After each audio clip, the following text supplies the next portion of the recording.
The thoughts, views, and opinions are that of my own. I'm not a salesman. I cannot be bought. This is all entertainment. Let's go. The cipher. It's the new cipher. Damn, son, where'd you find this?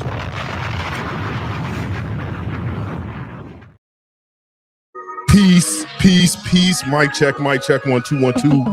This is your host EQ, and welcome to the cipher. The cipher. It's the new cipher. EQ. How y'all doing today? Give me money bags if y'all can hear me in the chat. My computer I want to see some money bags. Let me see money bags to make sure y'all can hear me loud and clear in the chat. Just want to make sure everything's working. I'm gonna try to get this logistics up. It's been a minute, man. I forgot how to do it live.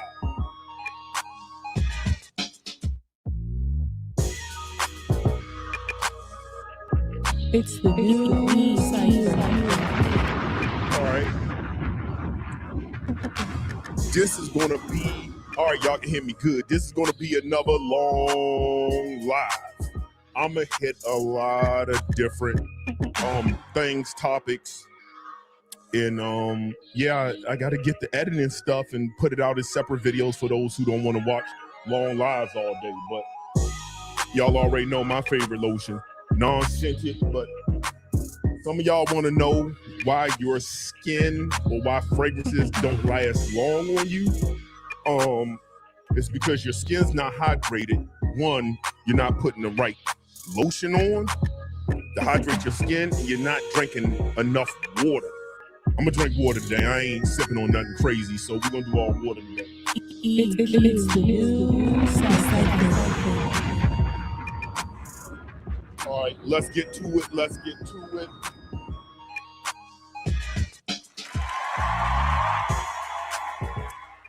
Peace, peace, peace, peace, peace, more peace, and what it is a vibe. Welcome everybody. This is your host EQ, live from Pretty Girl County, aka Prince George's County, Maryland. Home of Durant, home of the baddies. Easily top 5 in the nation. Easily. And I'm not joking about that. The whole DMV area. Anyway, what's up, y'all? How y'all feeling? How y'all doing? So this is going to be a long video. For those who don't like long videos, what I'm going to try to do is get my 2 list out the way. So I have the first video I'm going to kind of do is going to be my top 10 masculine Creed fragrances. And the reason why I'm doing masculine Creed fragrances, I've been in my, especially this year, I've been in my masculine era. What do I mean by my masculine era? It means I've been reaching for stuff that unmistakably are men fragrances. Yes, I get it. Everything's unisex. Some things are bubblegum, sweets, even florals. I like those too. I got those. I got gourmands. I got that. But as of late, I just been wanting to leave the house smelling like a man. And because I have a lot of Creed fragrances, I was like, oh, I can easily do a top 10 on this. Because that's also, since I've not done videos, I've been just wearing a lot of this particular house. I've been revisiting the House of Creed, just revisiting, and I've got my ranking for this year on how I would rank masculine Creed fragrances. Now, there are going to be some fragrances. This list will be, well, I'll explain that when I get to that video. So I'll explain that. Then I have to do, I'm going to do 1, 2, 3, 4, 5, 6, 7. Top 7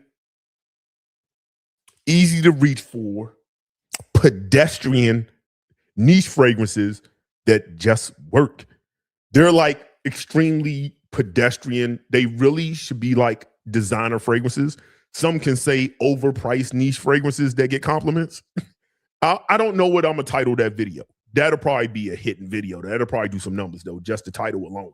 overpriced niche fragrances that get compliments. Yeah, I think I like that title. That just might be it. Because for what they are, I'm looking at this list.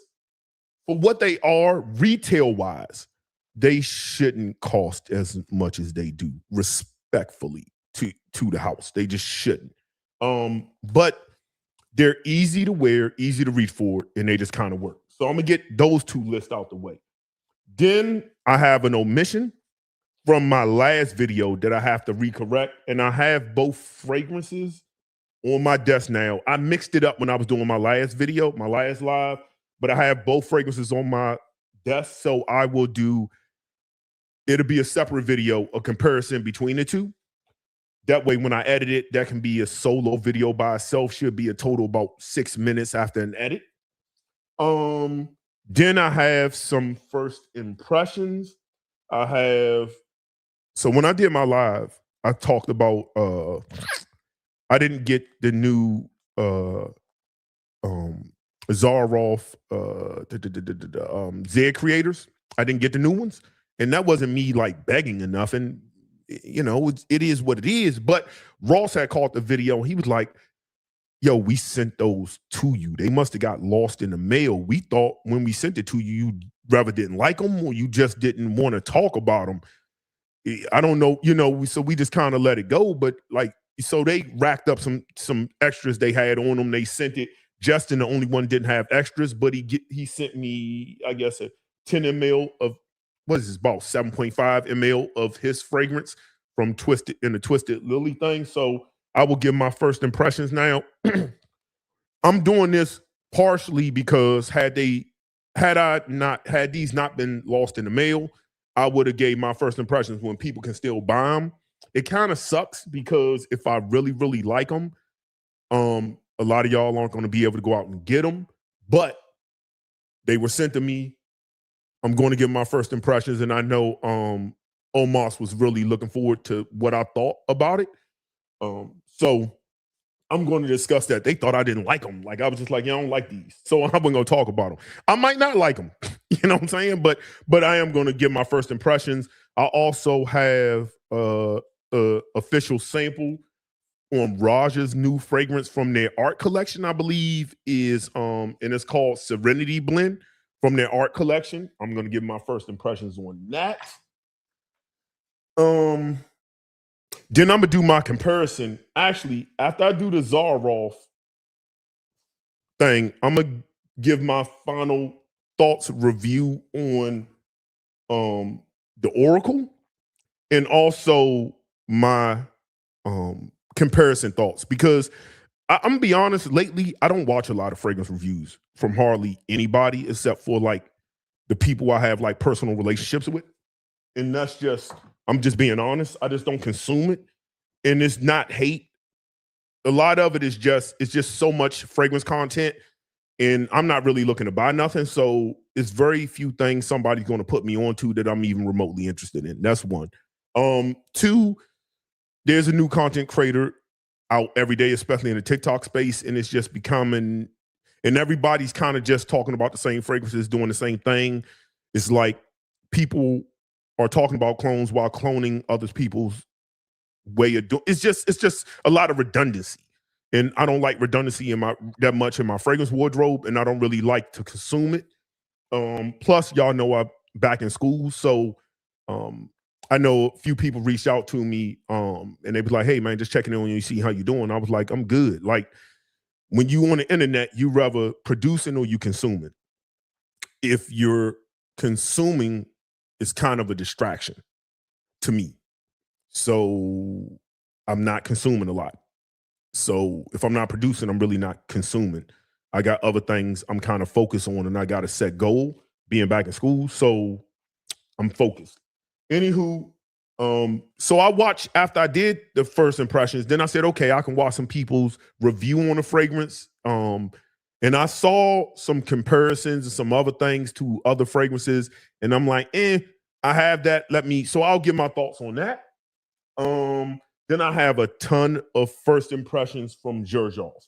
A ton from Xerjoff, like their whole sketchbook collection I need to talk about. And a few other fragrances. So if you see me, like those who was on my last live, if I'm doing like new intros, it's just to help me edit the video for those who don't want to sit around and watch me talk for 3 hours straight. That's why I'm doing that. So with that being said, let me see. I think that's it. I think that's all we're gonna cover. With that being said, hold on. Let me get some water. Oh yeah, and you already know, like, it's hard for me to see the screen. So let me just, before I do that, let me just check in with people in the house. I'm trying to be a little bit more active on people who show up and do support and in the comments, because you can't comment on my videos unless you subscribe. So I do want to since I'm editing all the stuff anyway, just take some time out to talk to y'all. Because I'm time crunched, but I'm not really. So let me just go through some of the comments, some shout outs, and do that. So let me see. Look forward to the Mizensor house review. I probably got about 8-9 fragrances from them, mostly freshies. So oh yeah, it wasn't Roja. Remember, it was Fragrance Dubois. And yes, I got London Oud came in. Appreciate that, Joel. Yes, that came in. So now I have 2 bottles of London Oud, so I can just spray liberally on that. I can just spray liberally. Malcolm, appreciate you coming in. Sent my styles, always appreciate. Rich, appreciate you being here. Let me see and give me some more shout outs. Joel, as always, shout outs. Fragcom is a business. Appreciate you stopping through. Mill Block, shout out. Shannon, what's up? What it do? Dotel Senior, what's up? What it do? I just want to give shout outs. Black Hef. Let me see who else we got up in here real quick that I see. Sean J, appreciate you stopping through. All right, let's go ahead and get to it, because this could be a long video. So get myself together and let's go. So what I'm gonna do, my top 10. Let me see. Let me make sure, see how many, because I think I had like 11. So I got like one honorable mention. Give me 1 second. 1, 2, 3, 4, 5, 6, 7, 8, 9, 10, 11. So I got 11. So it'll be 1 honorable mention. All right, cool. Let's get to it. Peace. Appreciate y'all all tuning in. On today's video, you seen the title, where I'm going to be talking about my top 10 most or favorite masculine fragrances from the House of Creed. Now, the way I did this list is, as of late, I've been on my masculine thing, right? And there's nothing wrong with unisex scents, florals,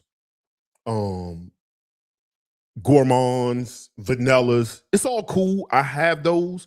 But lately, at least within the last 30 days, I've really just been wanting to leave the house smelling unmistakably like a man.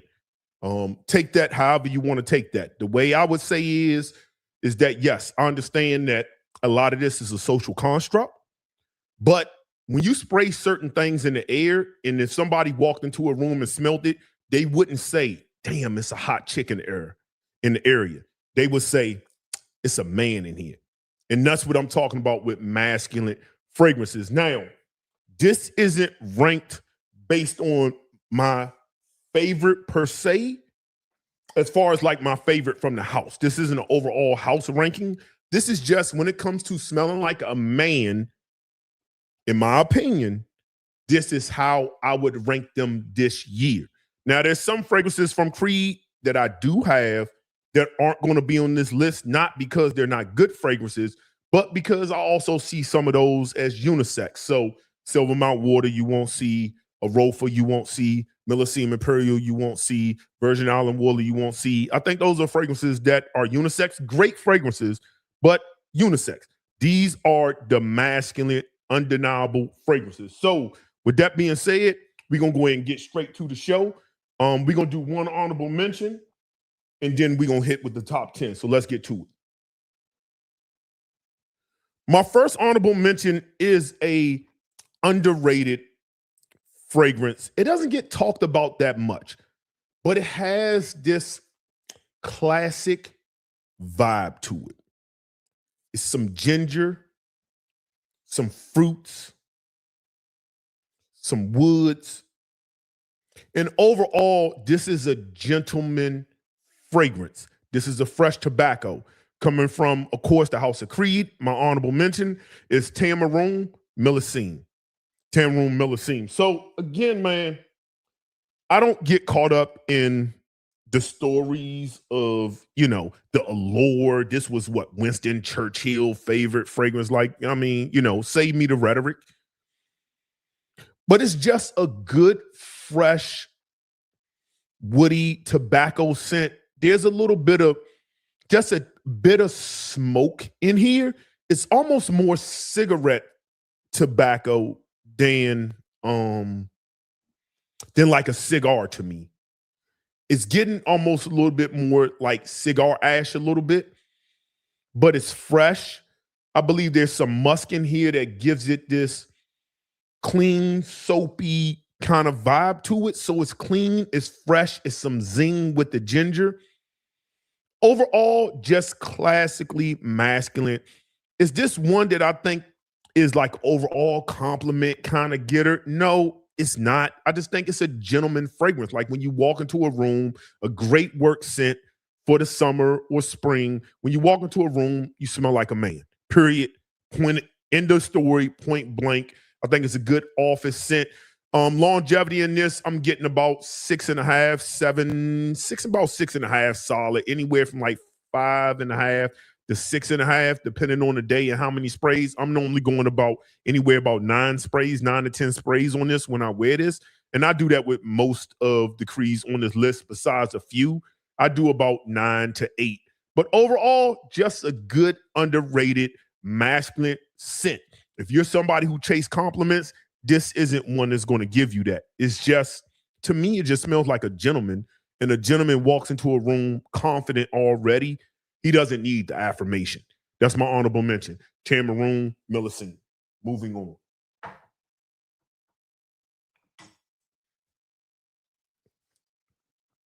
Next up on the list, starting at my number 10. So number 10, we're going to just go ahead and get straight into it.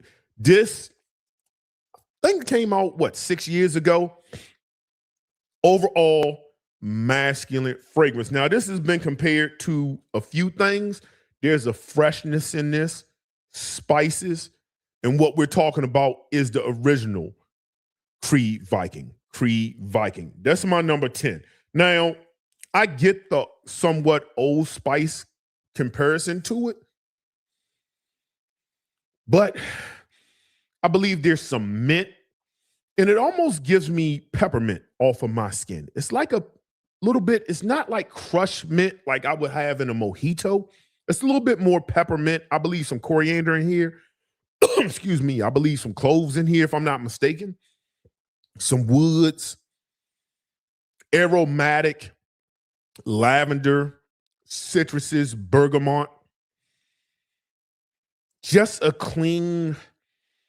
And the thing about this fragrance, and a lot of these masculine fragrances, especially those who have musk and lavender, just a really good aromatic lavender scent. It comes off like almost like a bar or a luxury bar soap. That's kind of how I would describe it. It's extremely soapy off of my skin. It's clean. It's fresh. It's undeniably masculine. And that's number 10. That's Creed Viking. Moving on.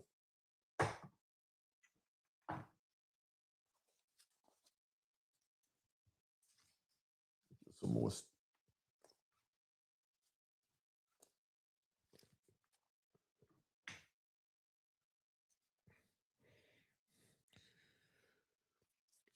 All right, number 9. Yeah, number 9. Coming in at number 9 is a fragrance that also uses lavender. Classic.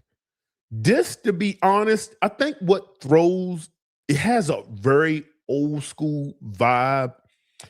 It's kind of a throwback. It's not as timeless. It's not as modern. Well, it is timeless. It's just not overly modern style of fragrance. And really what does it for this fragrance is the lavender. There is a hefty dose of lavender in this fragrance that gives it that old school vibe. If you took away the lavender, it would be citruses, sandalwood, and I believe some musk. This, if it wasn't for the lavender, would be a top citrus free fragrance across the line. Because when that lavender dies down, the dry down in the mid and the dry down is where this thing really shines when the lavender turns off a little bit. And this is Bois do Portugal. Bois do Portugal.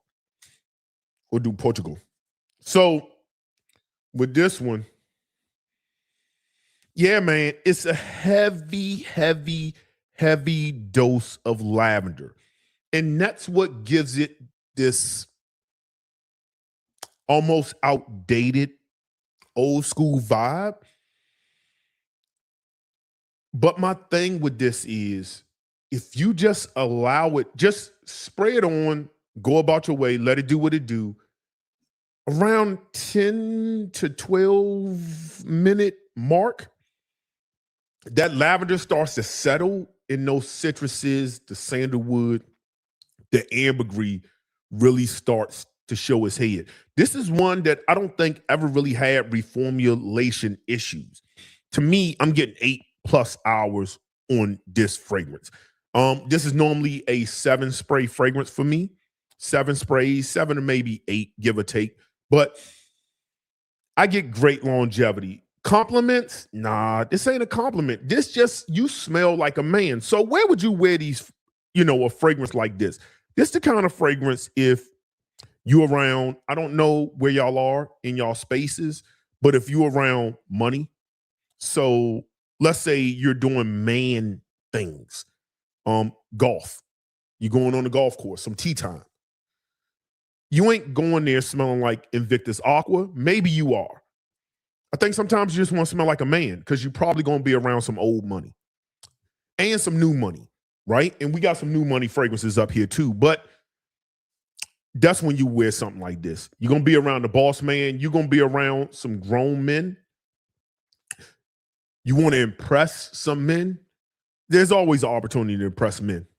We have cars, for the most part, to impress men, right? Watches kind of impress other men because generally speaking, you have a certain luxury watch on, it's going to be a man that's going to notice it, right? But there's reasons for that, and it's not to be sexually into men. Men hold money in a patriarchal society. That's where the money is. That's who hold it. I don't make the rules. When you want access to that, you have to impress men. There's times you need to do that. And I think a fragrance like this, depending on what you're around and what you're trying to accomplish, will work. And that's Bois do Portugal at number 9. Moving on.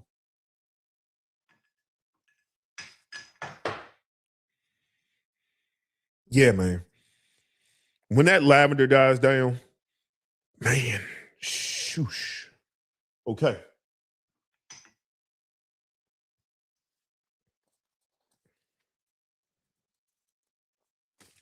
All right, so 11, 10, 9, 8, coming in number 8. Coming in at number 8 is a underrated fragrance from this house. Yeah, I've ranked it at 8. And some will say, well, it's not really underrated. To me, it's underrated because it doesn't get talked about a lot. There's simplicity to this composition of the reason why. But in a world where Louis Vuitton fragrances exist, which are extremely pedestrian, like simplistic designer level stuff, this has a place in Fragcom. It just doesn't get mentioned enough. And this is Himalaya. So what do you get here? Now, there's a coldness with this fragrance. It's kind of the way crisp air, and it's sort of the way that Ormangane, Montabac kind of intensivo in those fragrances kind of hit, where they have this almost aldehydic cooling of air. It's chill. Now, I've seen people say that it smells metallic, almost like Silver Mountain water. Now, I wouldn't use the word metallic, and I know people want to do it because this is silver. To me, it smells more mineralistic, not metallic to me. It smells like cold, damp earth, right? Almost like a mountaintop. Cold, chilled, damp earth. That's how I would describe it. Whatever accord they created, because it's not listed, is what you get here. This is citruses, I believe musk. I think some sandalwoods in this. It's just an easy to reach fragrance, but to me, this is, yes, it's simplistic. And people like, yeah, you're paying $300+ for simplicity. Yeah, and you have a whole shelf of Louis Vuitton fragrances. Afternoon Swim, simplistic. Meteor, simplistic. Imagination, simplistic. Yeah, this could easily fit into a Louis Vuitton catalog and people would buy it. It seems like it should be in Louis Vuitton's catalog. But overall, man, it's a good, clean, masculine, fresh scent. I get soapy vibes. I believe it's the musk in here. It's just an easy summer, really signature scent fragrance. It has designer vibes, but smells more natural. Natural sweetness. Now, I don't like to use the word synthetic when talking about fragrances. I think I stopped doing that probably like 4 or 5 years ago because I think it's stupid, because all fragrances use levels of synthetics in them. I like using the word artificial in natural smelling. I'm not going to say it's naturals in here or claim something has naturals or something doesn't. When I say natural smelling, there's a sweetness in this that smells like natural smelling sweet fruits. So if you squeeze fresh orange juice, there's a certain smell and taste that would give versus buying some concentrate or some tang from the grocery store. It's they smell different, they taste different. There's a natural, fresh citrus sweetness to this that isn't artificial or bubble gummy or overly vanillic. That's why I like this fragrance. Masculine, easy to wear, easy to go for. That's Himalaya at number 8. Moving on.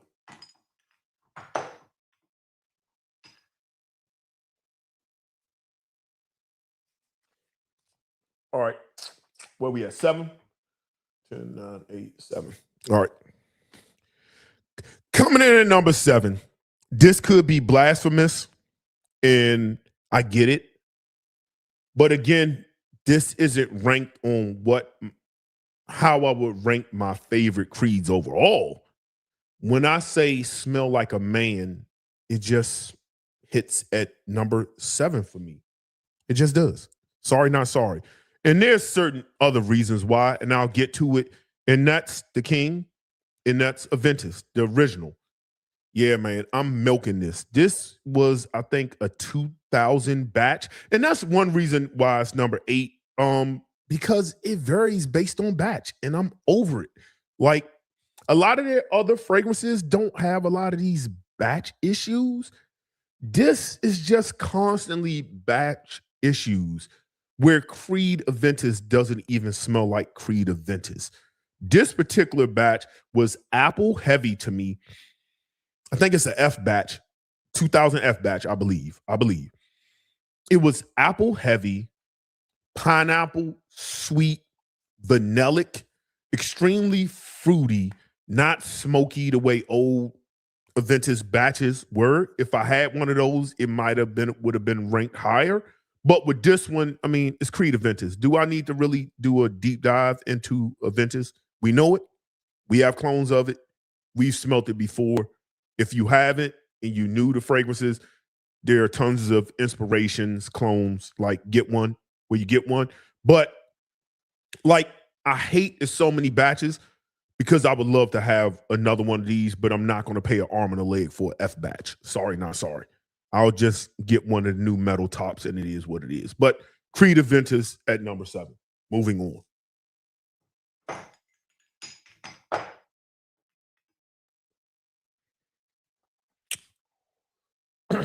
number 6. Coming in at number 6.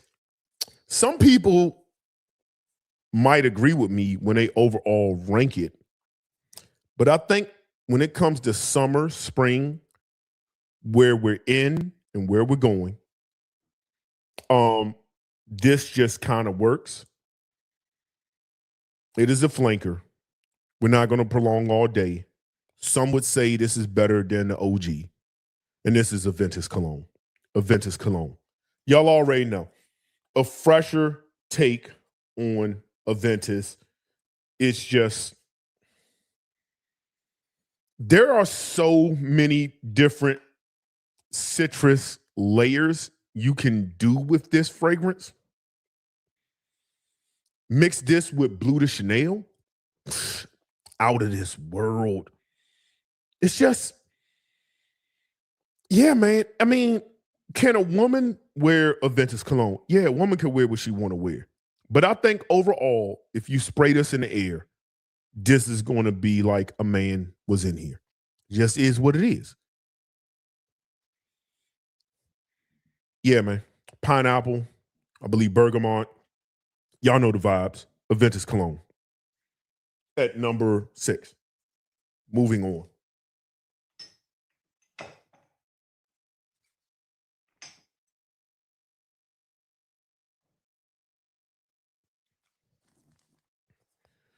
Coming in at number 5.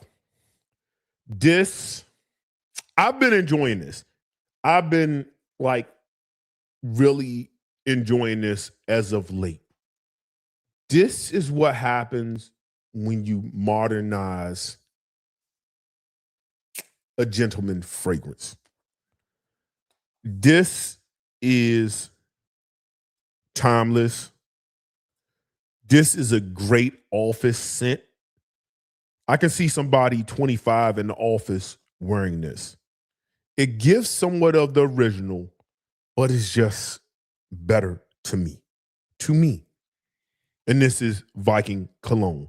Viking Cologne. Yeah, man. Viking Cologne. I know people going to say the color, and I might be hyping it, but that orange, man. And the thing I like about Aventus, or Creed, is the sweetness in these fragrances smell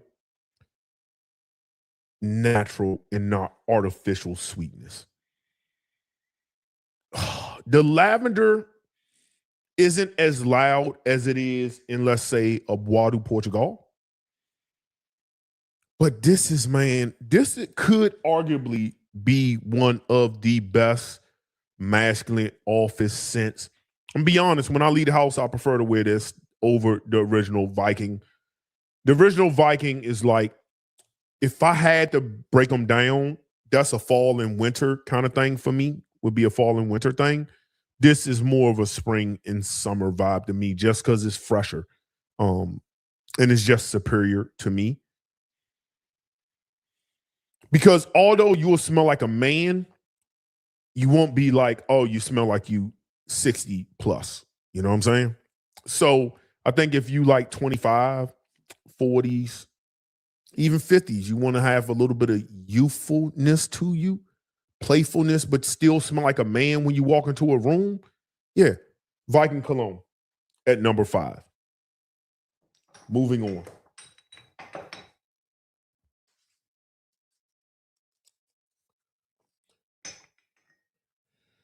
Coming in at number 4. This fragrance has aged to perfection or matured.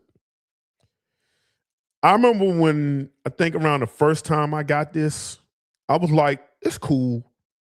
It's cool. I like it. But it ain't, I don't get the hype.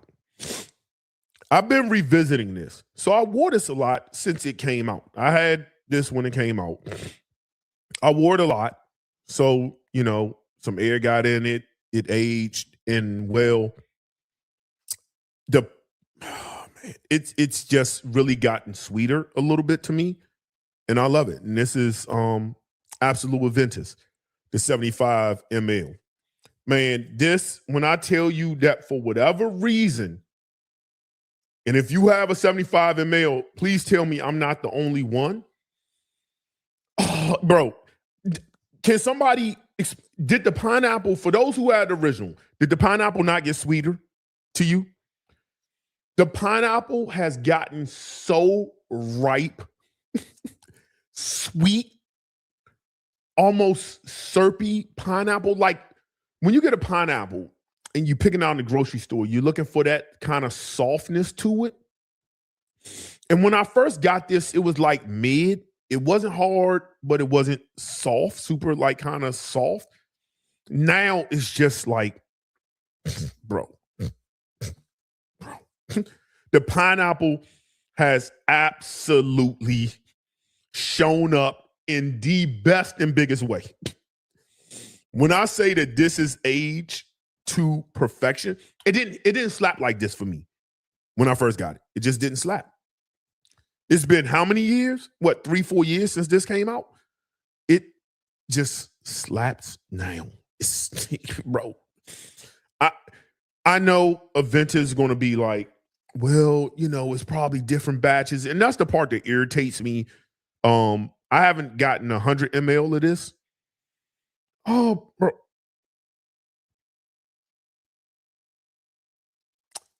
The spices, I believe cinnamon's in here. The pineapple. That's the way that has come to perfection in this particular fragrance is next level to me. It smells better than my F batch. Oh, bro, it's almost candy. Oh my God. It's aged wonderfully. Aventus, absolute. Masculine. I mean, I'm looking at this list. I could have probably ranked it higher than 4. But I just think from a gentleman masculine fragrance, 4 is kind of where I just want to put it at. But I'm going to babysit this a little bit.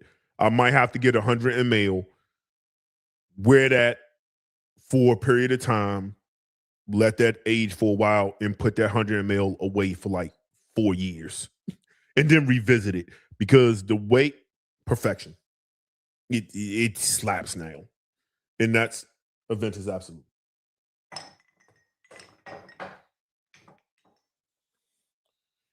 Next up is at number 3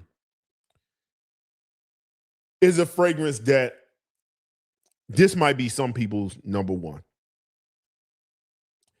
It is timeless. I don't think you can ever go wrong wearing this composition. There's no wrong way to just smell clean. And at number 3, there's Green Irish Tweed at number 3. Green Irish Tweed. Grassy, soapy, fresh cut grass, soap, fruits.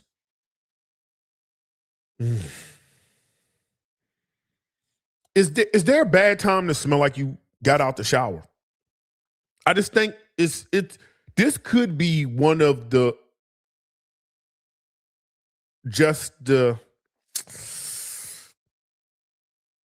all around, just one of the best gentleman fragrances money can buy, just all around, because it's timeless. I think if you're mid-20s to 70, you can walk out the house wearing this, and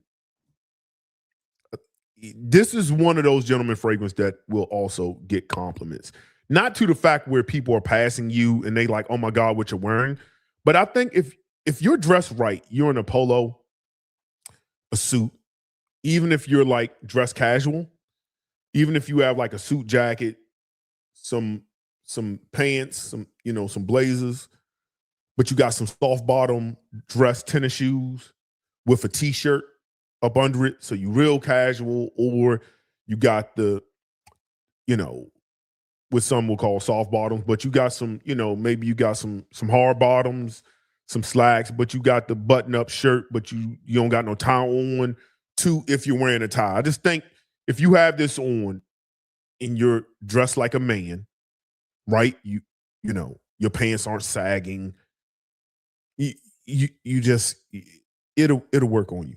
You just look like you put together. It is the final touches on a masculine outfit. And that's Green Irish Tweed at number 3. Oh, and something I did by accident, layer these two. I did it by accident because I was grabbing for the black bottom. Layer these two. Layer them. That's Absolute Adventures in Green Irish Tweed. Thank me later. Moving on. Yeah, man. Can never go wrong, especially in the spring. Spring, summer, can never go wrong, Green Irish Tweed. Coming in at number 2. At number 2, this is some people's favorite Creed. This is one that you can really never go wrong. It's signature scent worthy. It doesn't have batch issues. It performs like a champ. Longevity is not a thing with this. It is spicy, woody, peppery. And this is Royal Oud. Royal Oud. Royal Oud from Creed at number 2. Yeah, man. Sweet shave woods. Whenever I talk about this fragrance, it reminds me of harkens back to being in elementary school where I'm old school, right? You know what I mean? Where you had the fresh outfit on. And how did you show off your outfit back in the days? Elementary, your fresh Jordans or whatever you was rocking. You had to go up to the front of the class and sharpen your pencil. Yo, that was like the runway. When you knew you had that ish on, you went to go sharpen your pencil. That's what and then if you had to help out because you had to empty it, that smell you get minus the lid, that smell you get from the pencil shavings, like that fresh, realistic cedar, is just what you get here. Now, does this have oud or not have oud? Being that I'm more educated than what I was when I first started my fragrance journey, or even when I first gotten on YouTube, I understand that there are so many different species of ouds that when people hear oud, most of the time they're thinking Indian oud. So animalic, a little dirty, earthy. And then you get experience and you understand there's some airy ouds. There's some ouds that smell like sandalwood, cedarwood, just kind of like dry woods. So is there real oud in this? I don't know. I don't really care.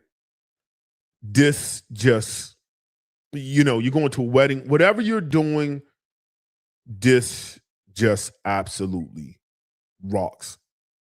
Number 2, Creed Royal Oud.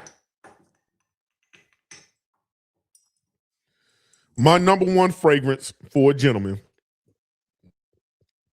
it just works. It's fresh, I believe, some apple, some lemon, I think bergamot. We already know what time it is because it's going to do the click clack. That's spice and wood. Spice and wood. Now, the problem with spice and wood is it's more expensive than the other ones, generally speaking. Retail, at least. And the longevity, it doesn't wear, if it kind of was just a little bit more dense like Royal Oud, I think people would talk about it a little bit more. But spice and wood, to me, is the ultimate signature scent masculine fragrance. Ultimate. Woods, dry, soft, creamy. It's clean. peppery. I think pink pepper might be in here. That apple is like Granny Smith's kind of apple. And the citruses make it crisp. Just makes it where it's like a crisp, almost part to the, because Granny Smith's are good cooking apples, but they're a little bitter. They have a bitter taste to them. And I believe like the lemon in the, I think bergamot in there gives it that bitter zest kind of thing to the apple. So to me, this is all about apple in woods with the citruses supporting the juiciness and the feel and the texture of what a Granny Smith apple is. Yeah, man. You can't go wrong. A lot of these fragrances, there's been a lot of fragrances that are compared to spice and wood. Frederick Mall's, I'm having a brain fart. One of Frederick Mall's fragrances have been compared to spice and wood. Nah, bro. They kind of somewhat do the same thing, but they don't remotely wear the same or really smell the same. That fragrance, I believe, has some incense in it. So it's like woody incense. It may be some galbanum in that Frederick Mall fragrance that makes it also slightly green. I'm just having a brain fart on what that fragrance is. I have it over there. So yeah. But yeah, spice and wood to me is just the quintessential masculine, easy to wear fragrance. My number one this year. And again, when I went back and I just sprayed that Absolute Aventus, I could have put that at number one. Honestly speaking, I could have, because I was just reminded how good that pineapple is. But for today, because I'm not going to ruin the video, this is going to be my number one, and that's Creed Spice and Wood. So people, those are my 10 plus honorable mention masculine Creed fragrances that I've been wearing a lot of in the last 30 days this year. Next year, it can change. Next season, that could shift. But these are the ones that, I have other Creeds that just wasn't going to be on this list because I find a lot of them to be a little unisex. But then there's other ones like Neroli Sauvage that I just kind of don't want. That's also probably could have, if I had it, probably could have fit somewhere near the bottom. Neroli Sauvage probably could have fit somewhere near the bottom. But anyway, glad you tuned in. Hit a like button, hit the comment. Peace. All right, cool. Water time. Water and comments time. And then we're going to get to the next video. What am I going to do next? My next video, I'm going to do my correction. Correction/comparison. So let me get that video in order, but let me see what the comments talking about here real quick.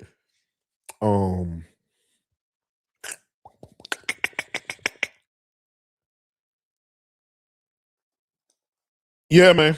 Bois du Portugal, it's really just a timeless male, like it just works. It just works. Yeah, I have a Rofa, but I didn't want to put it on this list because I just don't think it's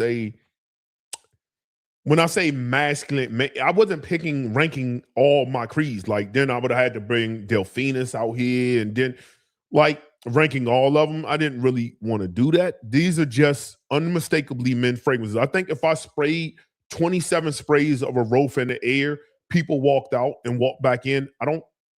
In my opinion, I don't think people would be like, oh, a man's been in here. They'd be like, oh, this smells good. They'd be like, dang, somebody wearing some fragrance, like smells good. I think a woman can pull off a Rofa. Would she want to? She might want florals, bubblegum, whatever she into. But I just think unmistakably office, man, like a Rofa is something I want to wear like brunch. you know what I mean, rooftop, summertime, you know, button-up shirt, 4 buttons undone, you know what I mean, glasses, like you kind of like Miami Vice. I think that's when a Rofa gets brought out personally. Um Again, I'm talking like my favorite masking. Like if I this list was based on if I'm walking out the house and I'm looking at all these fragrances, which ones I would reach for in what rank. What I would reach for when I leave the house. If we just go, what's the most masculine ever? I mean, Wadu Portugal in original Viking would probably rank 1 and 2, with Tambourine at number 3. Neroli Sauvage at number 5 or 4. That's kind of like old school cologne-esque kind of fragrance, masculine. And so on and so on. But when I want to leave the house, me, EQ, when I want to leave the house and I say, okay, I want to smell like a man, this is kind of how I'm reaching for it. That might not be your list, and I don't want to argue about it. Wear what you would wear in the order that you would wear it. But as I do look at this list, Absolute Vintage probably could go at number 1, bro. let me just take some time before I do. Bro. The way this is matured in age, it's stuff of legends. It is stuff of legends. It's just stuff of legends for me. And I get it that some people gonna say, well, you know, Aventus is an old DNA. It's been cloned, it's been done. Yeah, that don't change the legend of it. Aventus to me is like a Porsche. Porsche has been, I'm a Porsche guy, for those people who don't know. Porsche, for the most part, the shape has been the shape forever. It doesn't change because it doesn't need to. It's Porsche. Every company ranks their car based on if it can beat the 911. Period. It's not up for debate. When Ferrari builds a car, the first thing they think about is, can it beat a 911? When Lamborghini beats a car, the first thing they think about is, can it beat a 911? Porsche is in the back of everybody's mind when they build and engineer a car. It hasn't changed. It's classic. It's going to have the same semi-shape. Some way it's going to look somewhat of the same. Why? It doesn't need to change. Does it need to be groundbreaking with different cuts? Yeah, the GT3 RS, the GT2 RS, the Cayman GT4 RS. Like, yeah, I mean, like, yeah, those have, you know, the extra wing and you know, and some different parts to it, some carbon pieces that give it a different edge. But generally speaking, the engineering, the 911 is a 911. Doesn't need to change. That's what a Ventus is. There's a reason when everybody clones you, when everybody takes an inspiration. Bodicea has like, what, 3-4 inspirations of it. It's a 911, bro. It doesn't need to be groundbreaking. When you leave the house, you can have, you know, a McLaren Senna. It was a car meet in Virginia yesterday. I had a Senna out there. That's like what? Almost over $1 million? Over $1 million supercar? Yeah, true. But when a 911 shows up at a car in Cars and Coffee, people still staying around and look at the 911. It hasn't changed. Why? Because it's a 911. That's how a Ventus is. When you walk into a room, you're wearing a Ventus. I don't care how many times people smelt it. It's still a Ventus. It still works. A Ventus is a 911. Moving on. All right, let me get these two things. So that's going to be a correction. So I'm going to do these two. And then I'm going to do that one with the Zarov. All right, I'm going to break this down into. All right, I'll figure that out.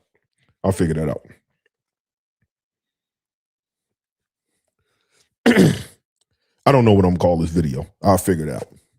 Anyway, Peace. Glad y'all joined. Y'all already seen the title of the video. This time I'm gonna be breaking down 2 exclusive fragrances from the house of Roja. Now, I did a live some time back where I was talking about a fragrance. I shown another fragrance. That's because I had both of them. They're kind of similar, but one's darker than the other. But I have both of them, and they have differences. So I figured while making the correction, I might as well compare the two and see, you know, people can choose which one they want. These are exclusives from Roja, and this is Xerjoff Pour Homme and Xerjoff Oud Pour Homme. Now, I don't know if the lighting really gets it. This is more of a light green. It's more of a green, not light green, but it's more of a green. And this one is black. Black. I don't know. Maybe it shows up here. Maybe it shows up. Oops. Okay. That failed. That top failed. But we'll deal with that. But anyway, that's the differences between the two. Both of them pretty much had the same top. Now we're going to talk about the differences, comparisons, which one I like. Just to be, not to be all overly dramatic, I like both of them. Period. Point blank. I need them in my life. Now, when you talk about Xerjoff Parfum Pour Homme, you're talking about one of the best citrus fragrances Roja has, period.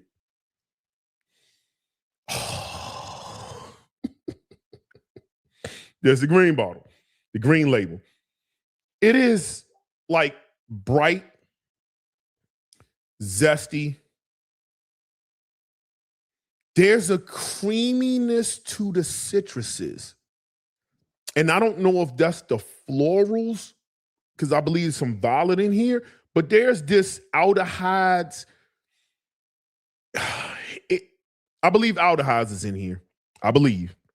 If it's not, he put them in there, whether he listed them or not, because it's the same aldehydes I get in RDHP 20, which I have. The same aldehydes, almost vanillic creaminess I get in RDHP 15. The same creamy aldehydic thing I get in Terrandout, which I own.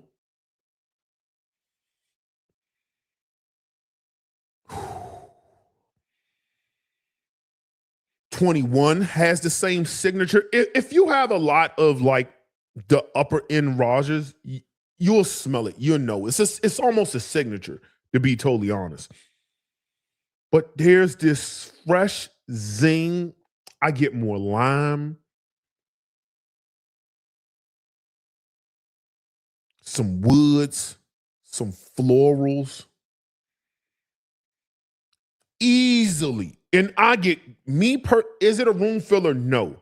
This leaves an amazing sillage, which is amazing scent trail. It just lingers. It lingers. This is one of them kind of thing you spray it on your wrist and you driving, you would just get wafts going down the road. To me, when it comes to citruses, Elysium, amazing.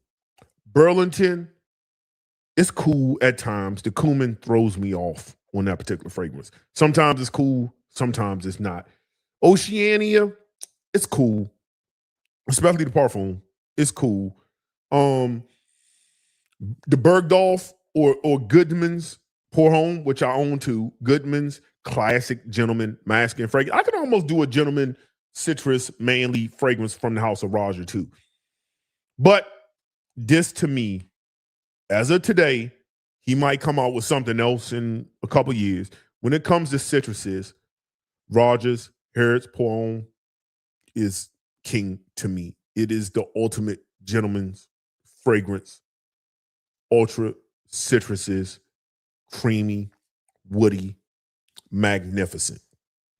Then you have Xerjoff Oud. Now, with this one, you get, I would describe this as a fresh rose oud fragrance, like a really fresh rose oud. Let me explain. When you spray this, If you have a lot of Rajas, it'll just stick out. There's a signature to it. You get rose slapped in the face. A very citric rose. There's a dampness to that rose. Like when I smell it, it smells like walking into a floral shop. Like they have been cutting stems. The roses have been watered. They have cut stems. And these are fresh. Like they just came off the back of a truck wherever they came from. That's what I get here. Very citric, green, almost wet, damp, rose. I believe bergamot is the top citrus in this, I believe. Very fresh. But there's these green, earthy nuances in it. There's a zinginess within this fragrance, and I call it a zing because I get like frankincense, like a fresh bag, not burning. Like if you bought a really good bag of frankincense and you smelled it without burning, just out the bag, this tinge, this fresh, as they say, lemony tinge to it, you get that in this. So you get zing, a little tartness, fresh. You get some earthiness to it. Some sandalwood. You get the oud in here. There's a leathery undertone that I believe is very reminiscent over some Frederick Malls fragrances, like a Desert Gems kind of thing. And I think that's coming from like Cypriol. I feel like I get a little bit more Cypriol than oud, or it's like this oud Cypriol thing kind of going on that's very reminiscent of like Frederick Mall's Desert Gems kind of line. But not like Promise Cypriol, where it's like really earthy and almost borderline like medicinal, or like spicy, I think is the better terminology for it, like a very spice to it.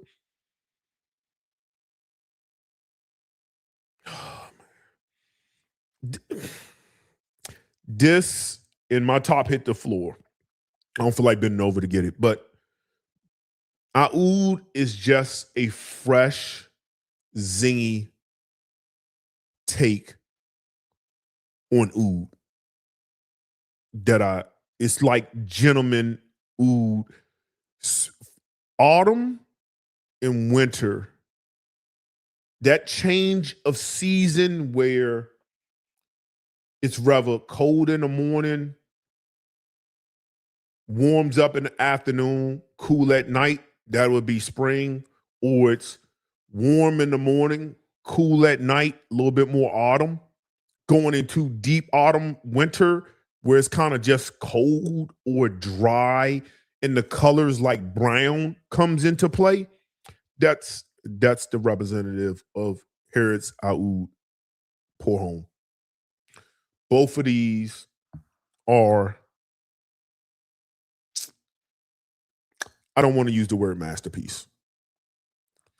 I might for this, for Harrods Pour Homme. I might. Oud, no, not really. But it's really good. Both of these are extremely good. Unfortunately, you got to pay to play.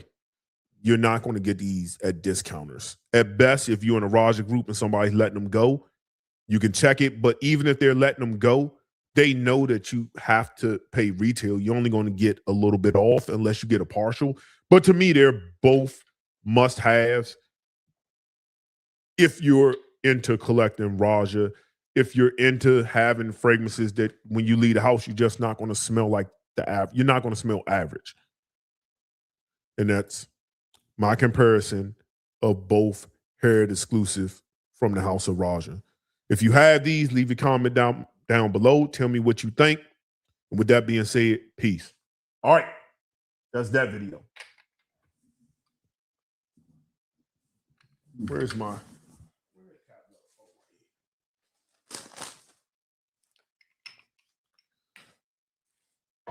All right.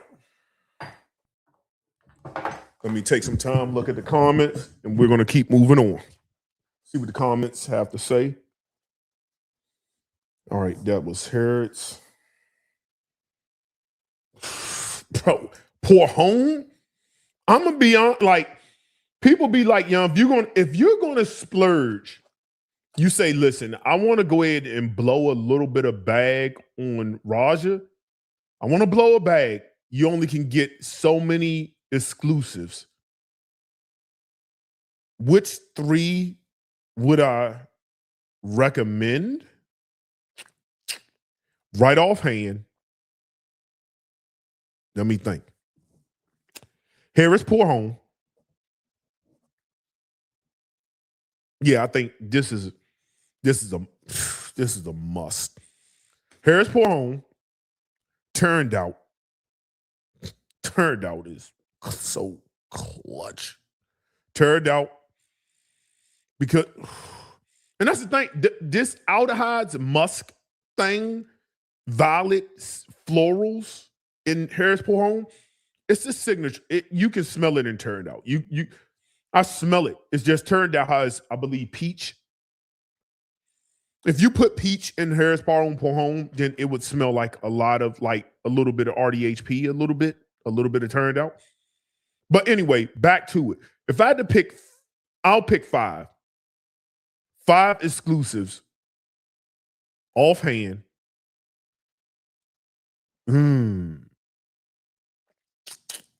Harris Parfum Pour Home, in no particular order. Turned Out, must have. Sheeper Extraordinaire. Bro.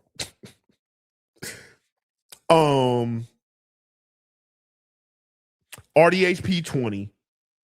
It's my favorite. People love 21.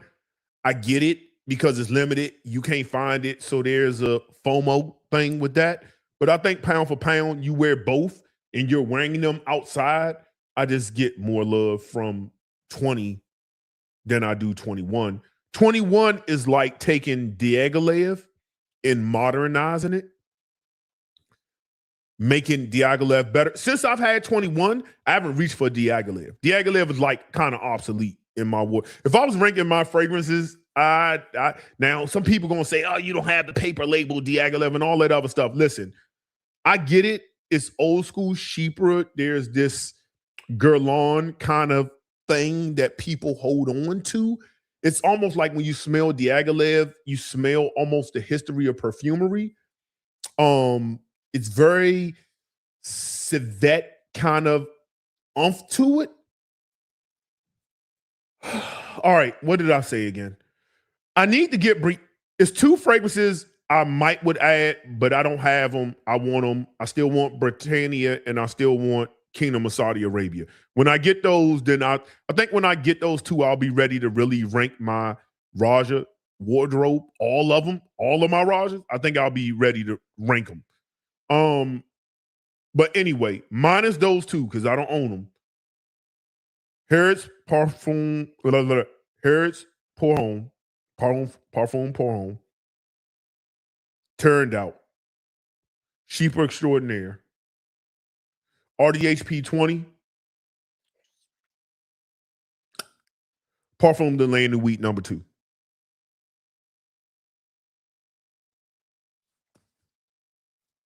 I feel like I'm being black. No. Alt Lux. I'm tripping. Alt Lux is Roja. The alt self-entitled Roja. Yeah, that's my number 5. In no particular order. Those are just, I think if I was going to say, hey, I can only get 5, I think without turning around, really, really putting deep, super thought into it, I think I would rank them that way. But I still need Britannia. If somebody got a layup on that, somebody let me know. I already know it's going to cost me like $1,000. Yeah, I'm fully aware, unless I get a partial. I'm fully aware what that's going to cost me. But I also want it to be CONUS. I'm not playing with tariffs or a fragrance getting damaged coming from overseas, and then I'm SOL out of 1K because I had to take on the risk of, I'm not really with it. Unless I'm buying straight from the company, because I know if I get damaged and I get it from the company, I call the company, they're going to send me another bottle. Facts. Okay, moving on. I ain't look at the comments. Let me see. Read a couple of comments. Oh,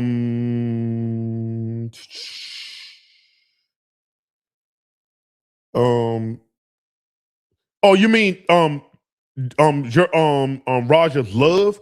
I would like to get my nose on Love. I think Love was the first Bergdorf exclusive, but I just know Love. I think I've seen it in the group. I think it was in the group in the Roja's Addicts. I think it was in, somebody was getting rid of it earlier this year. Yeah, I kind of, yeah, but I'm not going to pay what they want for it. So I'm just, some things I'm just like, I'm kind of cool. But Roger's Love is, I believe, was the first Bergdorf. I believe, was the first Bergdorf exclusive. But now I just get all the Bergdorfs. And to insider trader information is that within a month, the notes or whatever Bergdorf, what they're going to do at the 2026 Bergdorf release should be coming out. So, and also where it is, that price has gone to 1,600. I'm annoyed. So I believe that T at BG, I might have paid 11 for that. But I think they was also running a special, or they had coupons. Something was going on with that. I think I got that for 11. It's like promotional. Something was going on at Bergdorf. Champagne, I feel like went up to about 12.50-ish. Somebody said this is going to be 16. The difference is I put like 150 every month on the side. I'm not just willy-nilly. Like, I prepare. I know what that's going to cost. I know at a minimum $100 a month I need to put on the side just for that fragrance. Just for that. Because I don't buy a lot of fragrances anymore. I just don't. Like, it's just a lot of stuff I'm not remotely interested in spending my money on, because I just think what I have behind me is just elite. So I'm just not really interested in it. But 16 is crazy.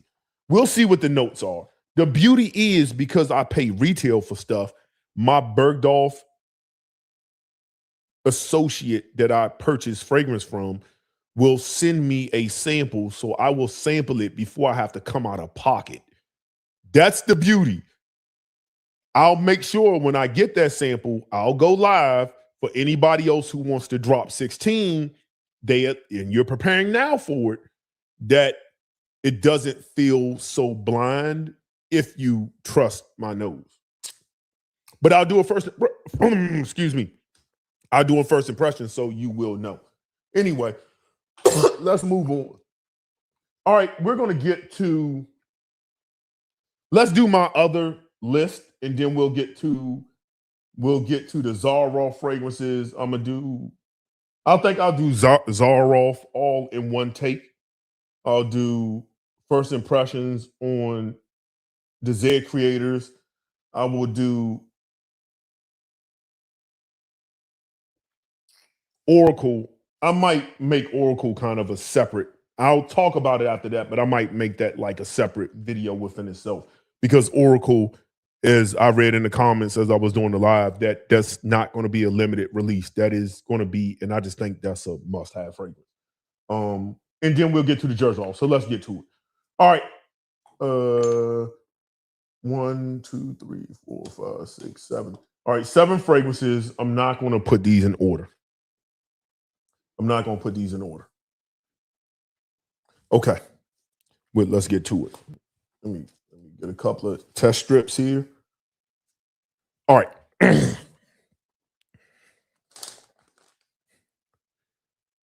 Peace. Appreciate you tuning in on today's video. Some of y'all seen the title. Today's video are going to be easy to wear niche fragrances that just worked. They're simplistic to me. These are pedestrian compositions.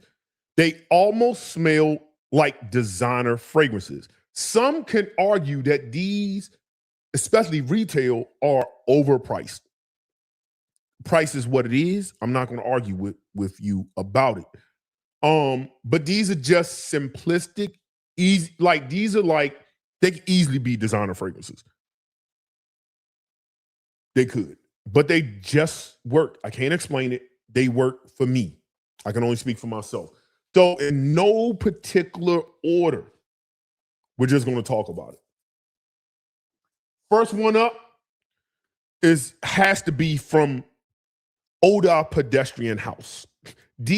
One of the most pedestrian houses that people will say is overpriced. And I'm not going to argue with it. Price is what the price is. This is from the house of Louis Vuitton, and this is Meteor. Now, this one is just, it's citruses, I believe some nerolies in here. Some woods, some musk. It's clean. It's almost soapy. It's almost like their take on what I would almost consider a blue fragrance a little bit. But Meteor is, bro, the way Jacques Cavalier does his citruses, he's been doing it since, I believe, Issey Miyake. And there's this almost smell like a little bit of, now that I'm smelling it, almost get like, it's like there's elements of it. Not that they're clones or similar. There's almost this Issey Miyake it gives me 1995, 95, 96. You had to be around, you had to be outside to understand. When I say it smells like 1995, 96, during that time, I want to believe that Issey Miyake ran the world. Anywhere from 94, 93 to 98. Issey, Acqua di Gio, was like every Polo Sport, like ran the world. The air smelt of these fragrances. You know, a lot of y'all, maybe about 7-8 years ago, everything smelled like Dior Sauvage or Bleu de Chanel. In the 90s, it was a good run where everything smelled like Issey Miyake, Acqua di Gio, Acqua di Gio, not Gio, Acqua di Gio, I believe, or di Gio. I'm not French. The world just smelt like this when you went outside. It smells like the mall. Polo Sport, Nautica, these Tommy Hilfiger, these fragrances kind of were all hitting at the same time and they all smelt the same. And that's what Meteor gives me. It gives me something simplistic. For it to be, you know, upper 3s, 4s is kind of crazy in the grand scheme, but price is what it is. But it works. Great longevity, easy to reach for, grab and go. When you say, hey, I spent a lot of money on a designer fragrance, a designer smelling fragrance, yeah, that's what Louis Vuitton fragrances are. But it is what it is. It works. And that's Meteor, the first one.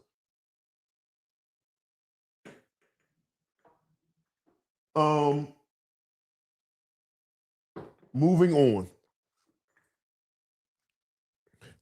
This is another fragrance.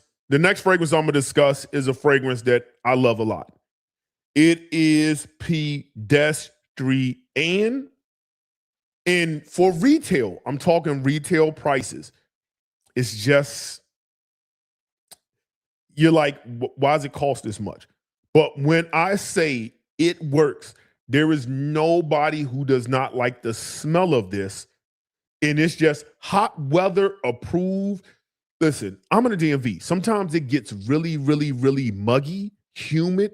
Atlanta people can relate. Florida people can relate. North Carolina people can relate. Most people on the Eastern Seaboard can relate to this humidity. This fragrance is one you just wear to cool yourself down. The hotter it gets, the better it really performs. Retail, it doesn't make sense. But when you can find it not retail, it makes all the sense in the world. This is from the House of Montclair. This is La Corday.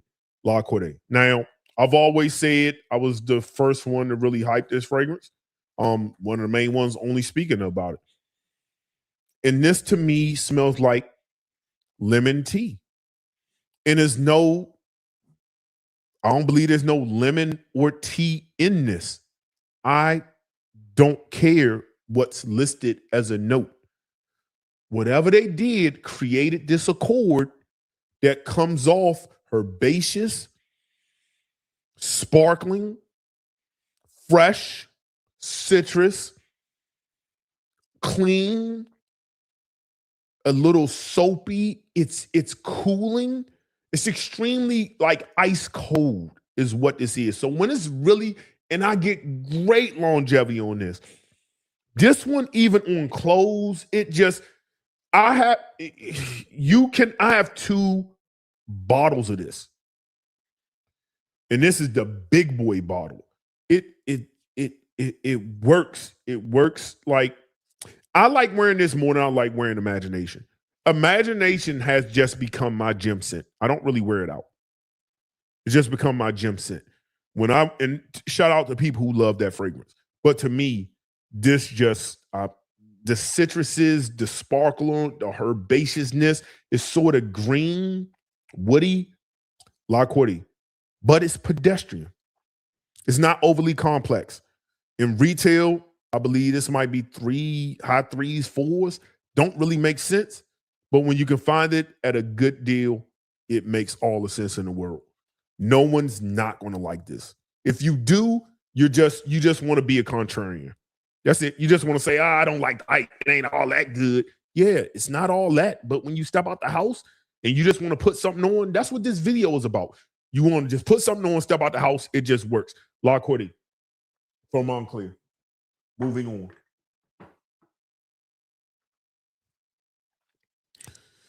Moving on. This next fragrance is a fragrance that smells like late 90s, early 2000s. So remember I said that Meteor gives me 1993 through 97-ish vibe, 98. This gives me 99, 2004, the era where Clinique Happy really, really came in and like really did its thing. Like especially 99, 2000, 2001, 2002, 2003. Yeah, it was citrus heavy fragrances. It just works. This fragrance gives me that vibes. And this is from the House of Mizensor.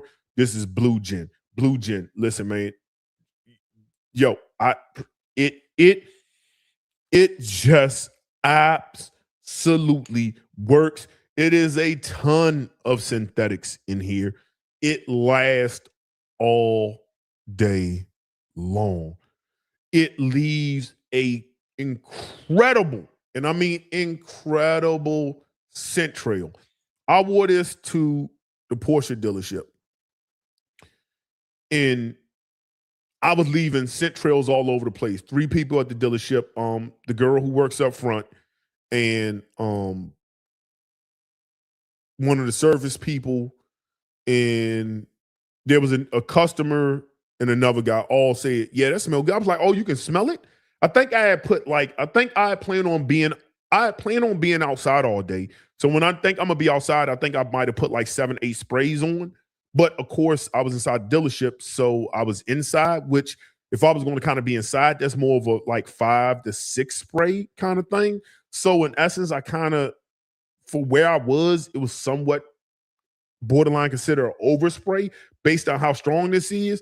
Bro, people was like, man, this whole area smells like it. I didn't get that vibe. It wasn't like burning my nostrils, but people smelt it around me. It just like in the same place. They were like, you smell good. I don't know what you're wearing. That smells good. Blue Gin from Mizensor. Simplistic. Retail, When you can find it, and I have some of these, if I can find it, I have some of them linked to my YouTube shopping. I found some of them on there. Yes, I earn a commission for that. But yeah, click the link and find it. Blue Gin is like, again, it's nostalgic for me. Nostalgic.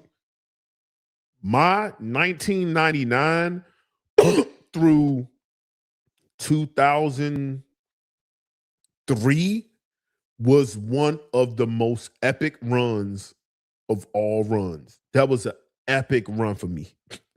And I'll leave that as that. That was a good, that was a good run. Blue Gin. Moving on.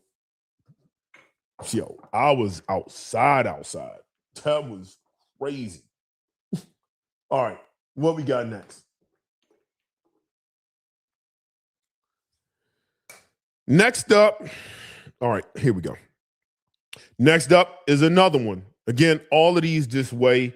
I think some people can probably call this somewhat of a clone because there are several, I'm trying to think, like designer-esque, affordable fragrances you can get in this composition. And it's like extremely, like all of them like pedestrian, bro. But it works. This is apple, vanilla, some woods, some musk, but it's mostly vanilla, apple, and I believe sandalwood. It's kind of with a little bit of side of musk is what I get. This is from Bond Number 9.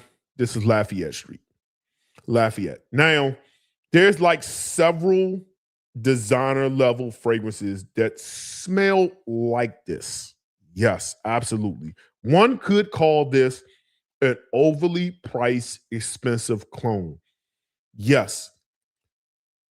The difference in these is the quality of it doesn't smell as, this has an artificial, there's elements in this that has a natural crisp smell to it.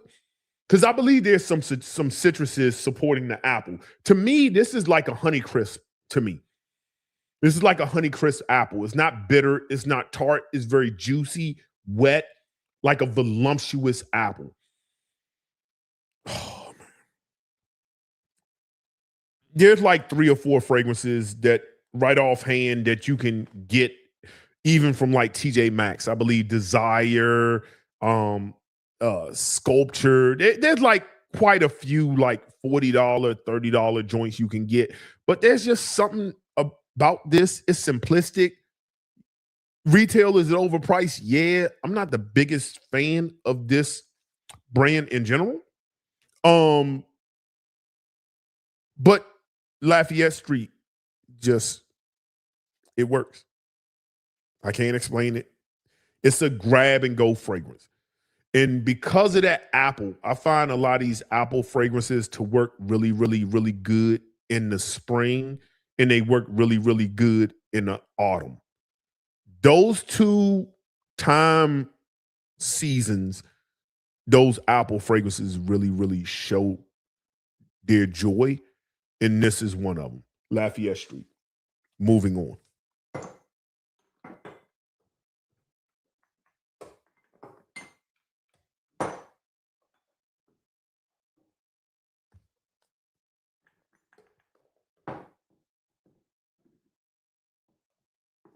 All right. Next up is, we'll stay with the apple thing.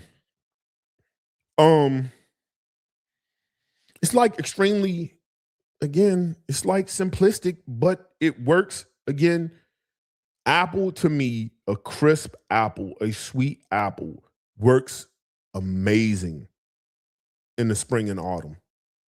I've worn this a couple times. I'm looking at this. I'm going to need a refill of this sooner than later. And this is from the House of Killian. This apple brandy on the rocks. Apple brandy on the rocks. I might have 12, 15 mLs left, maybe. And what you get here is you get this cooling effect, which to me comes from the cardamom. yeah, man, the oak, apple, cardamom, vanilla.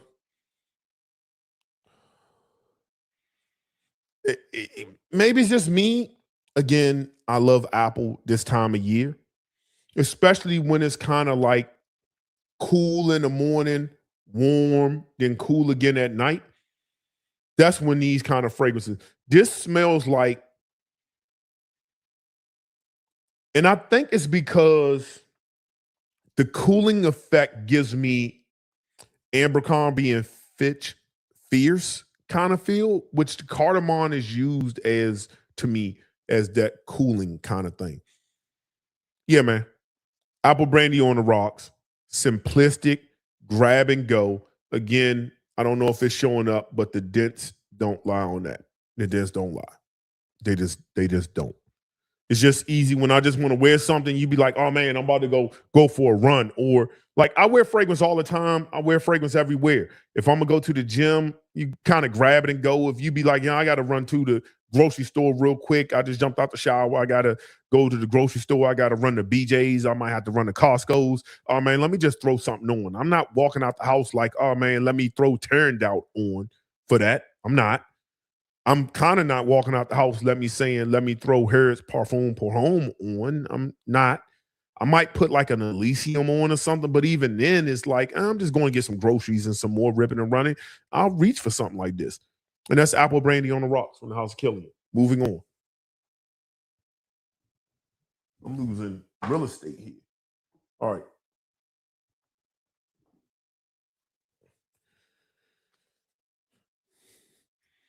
Let me make sure I'm not cross-contaminating these strips. Yeah, that's La Corday. Okay.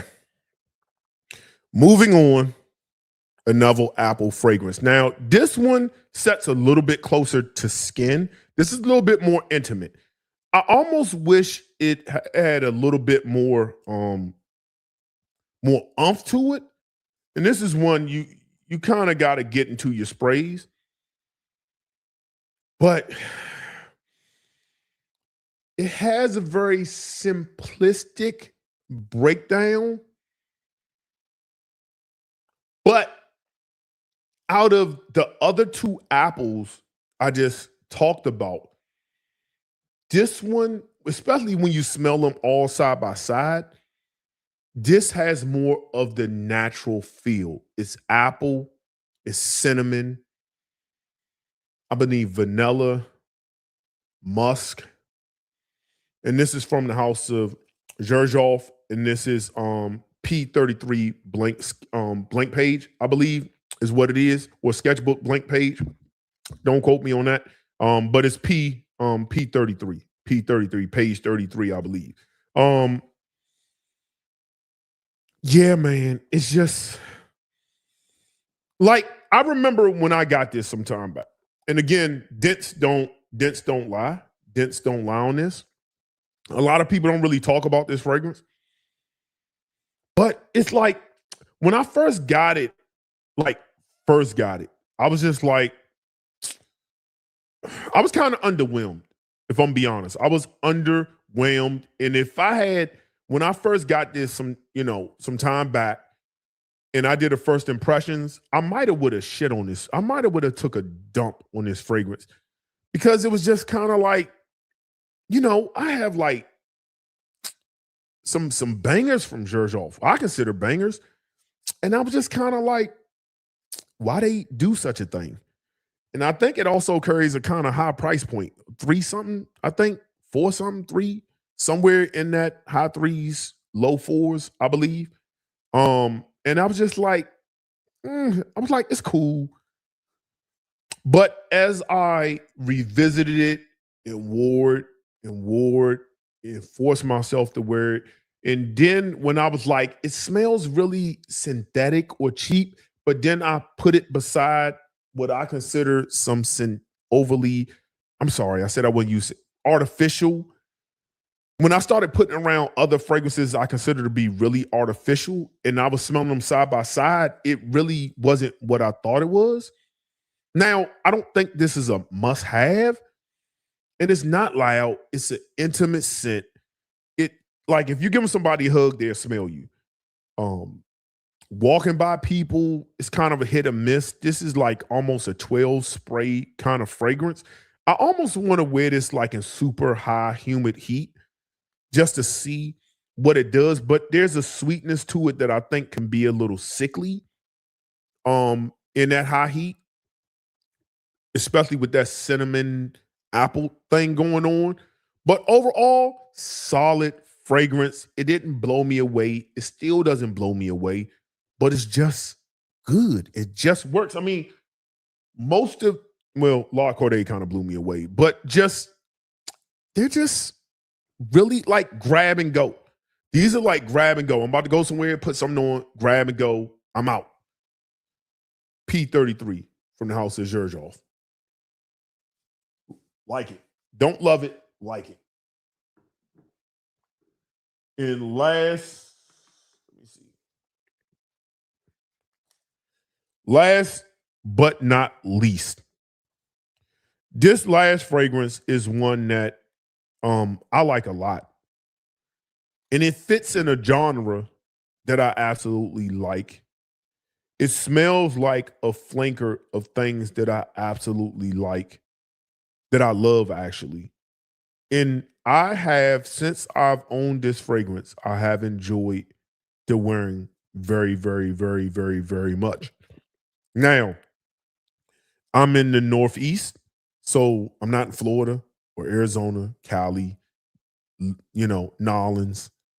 So it can be like, I think sometime this week, I think last week, it was kind of, I think Monday and Tuesday of last week, it was cold. Like it was like 50 degrees or something, like 40, 50 degrees.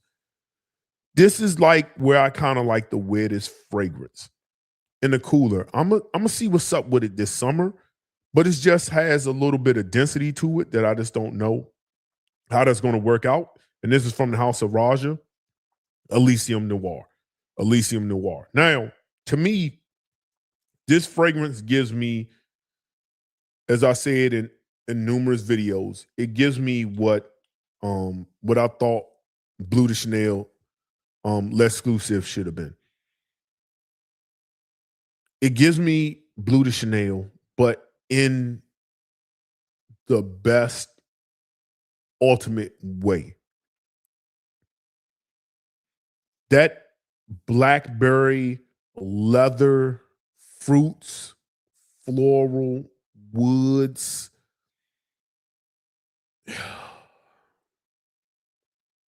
It's crisp. There's nuance to this. Unlike some of the other ones that I discussed, there's some nuance to this. But at the end of the day, when you think about fragrances from Roja, like when I start talking about RDHP, when I start talking about Terrandalt, when I start talking about fragrances like Sheeper Extraordinaire, Roja, Diaghilev, and a lot of other ones, even Isola Blue or things of that nature, like this comes off. If you're used to those kind of fragrances and you get something like this from the house, you will say, I'm disappointed. You'll be disappointed because you'll be like he didn't need to do this. I think highly of Roja. He didn't need to do this. But to me, because I believe Cotton did this, Antoine Cotton, I believe his name, the perfumer. This is just so good to me. This, as of right now, is my favorite blue fragrance. Yeah, man. It has density to it, depth, leather, fruits, some florals, woods. It's just, I think this is a solid release. I don't know if I want to call it a great release from the house. That's in comparison to great releases from the house. It's going to rank kind of low. If I'm ranking the house right off hand on everything that I have, it's not going to be in my top 10, but I don't think that makes it less of a fragrance because it's not in my top 10 when I got 10 heats, 10 bangers. But anyway, Elysium Noir is at the top, or the last fragrance I'm going to discuss for fragrances that are easy to wear, grab and go niche fragrances that could be designer fragrances. Elysium Noir. With that being said, I'm glad you enjoyed the video. Leave some of your overpriced, simplistic, pedestrian, niche fragrances that you own in your collection. They just so simple. You don't even know why you paid that much for them, but you like to wear them and you own them. Leave those down the list. I love to see that list. With that being said, peace. All right, cool. That's video number 3 or whatever. Let me get some water. Where are we at on time? Oh, shit. Coming up on 2 hours. Well, I said 3 hours. I think I can make it in 3. We'll see. We're about to get into the Xerjoff. I think I'll do the Oracle thing first. Let me get these fragrances. And then I'll do the first impressions. Then I will get into Xerjoff, and then we'll be done for the night. Because I have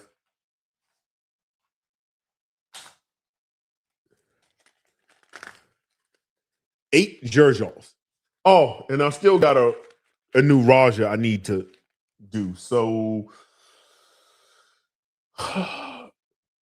Roja is going to be its own first impressions. Because Xerjoff just needs its own video first impressions. So I'm not going to commingle that video. All right, cool. Let me put this Roja there. Yeah, okay, so let me talk about this fragrance. All right. Let me get me some test strips. Do I have enough test strips for the Xerjoffs? Yeah, I do, actually. Okay. Oh, and I got some right here. All right, cool. Yeah, okay, cool.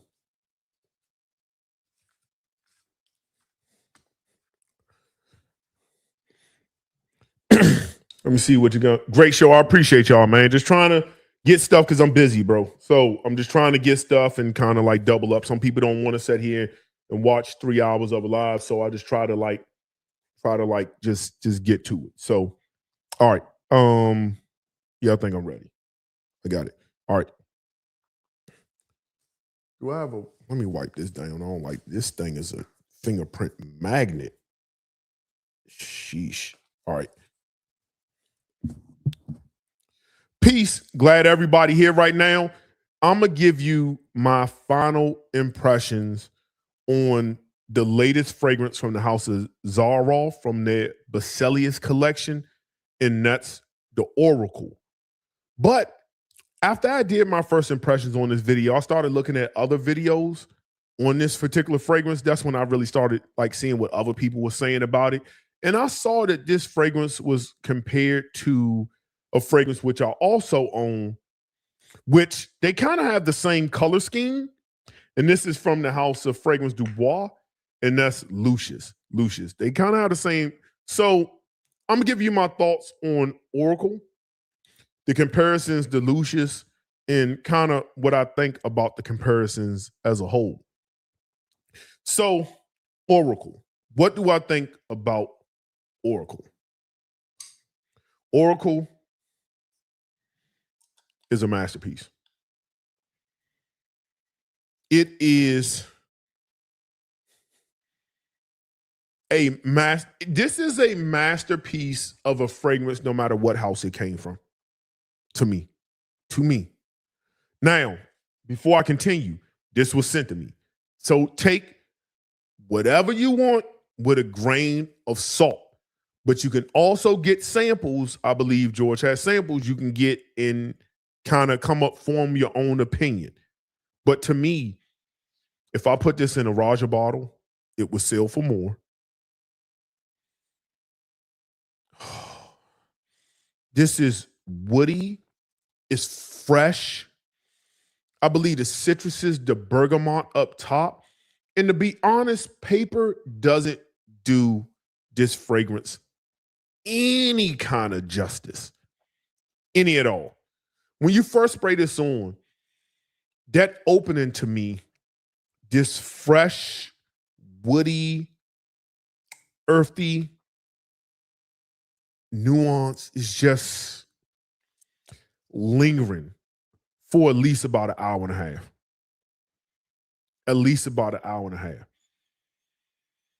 As it dries down, those dry woods, those ambery dry woods, it starts to change. And those citruses, I believe some cardamom might be in here, tend to settle down.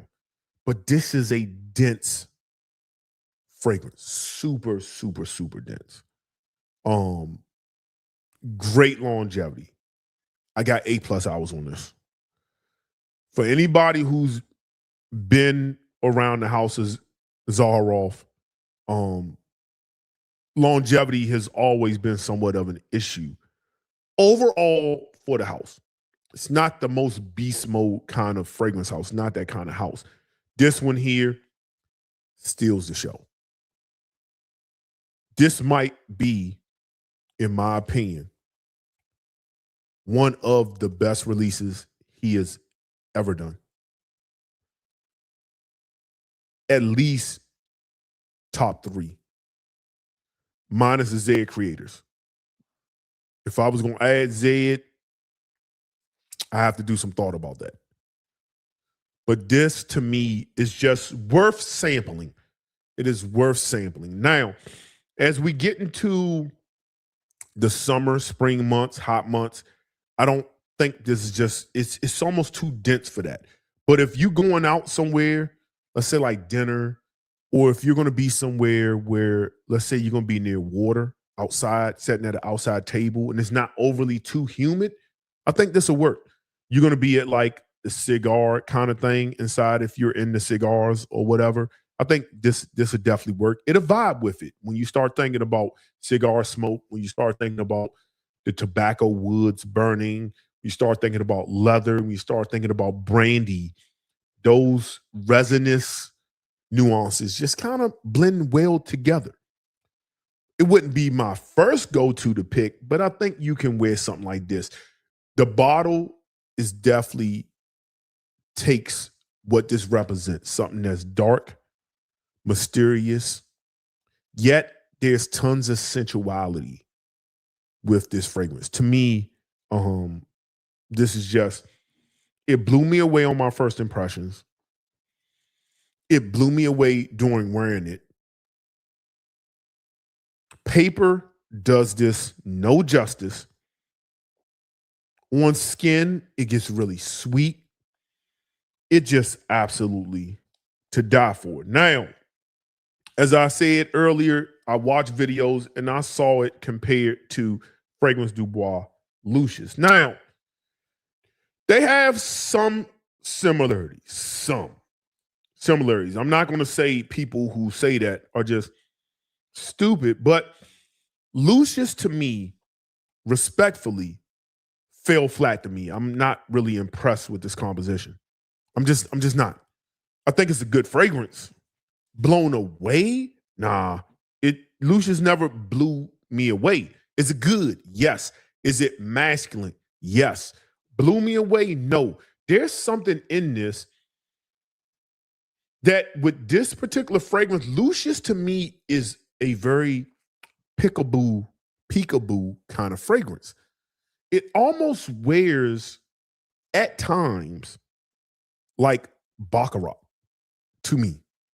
It comes, it goes, it's a whisper, then it's here.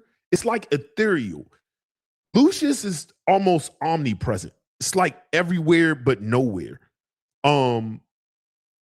Nose blindness can be a thing, I believe, for this, because there's times I'll be like, I think it's gone. 8 hours later, I'm like, where's that waft come from and who is that? I'll be like, oh, that's me.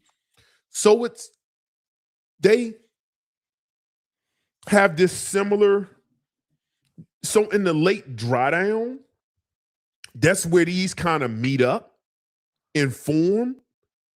They're totally different to me. Well, not totally. They're different enough to me that they're not really. They just wear different to me. They wear different to me. Smell similar in the late dry down, but wear different. To me, Oracle is a superior fragrance to Fragrance Du Bois, Lucius. Again, I don't have beef with the brand. I just bought me a backup bottle of London. Ooh, I love the house. I'm not saying this is a bad fragrance. What I'm saying is, to me, this is like a 7.5 out of 10 fragrance for me. That doesn't make it bad. It makes it above average. This blew me away. This is like a 9.5, teetering on a 10 to me. It just is. I want to let this age and like come back and revisit this in the wintertime and watch it just do what it does. Again, I get the similarities. I get the similarities in the bottle as far as the color scheme. Before this came out, he already had his other Basilius fragrance, which is in the same bottle. So no, George wasn't copying Lucius, because I believe his other fragrance came out before Lucius. But man, yeah, they come in similarities, but they are really, really, really, really, really different. Where George's is more in your face, Lucius is fresh, it's masculine, it's there, it disappears, it comes back. I kind of like that. I like that. I don't love it. I like it though. I love the peekaboo hide and seek kind of thing off of my skin of the way it wears. It's a gentleman fragrance, so I'm not dumping on it. But I think when you talk about the similarities of the two, which I think they are similar enough to be compared, to me, Oracle laps. And yes, I use the word laps. Like they were running neck to neck and Oracle took off, came back around, and then ran past it again. To me, this is just, it's more complex. There's more going on with this and changes you get than what's in Lucius. I'm not saying Lucius is linear, but it's not really a lot going on with it for the wearing experience for me.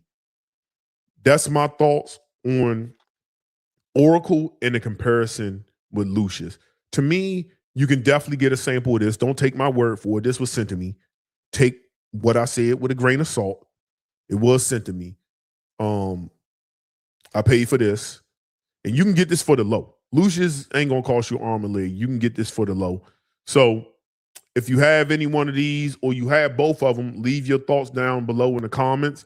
To me, I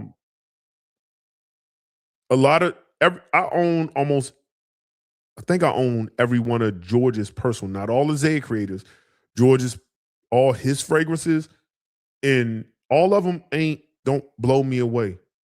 They just don't. All of them don't blow me away.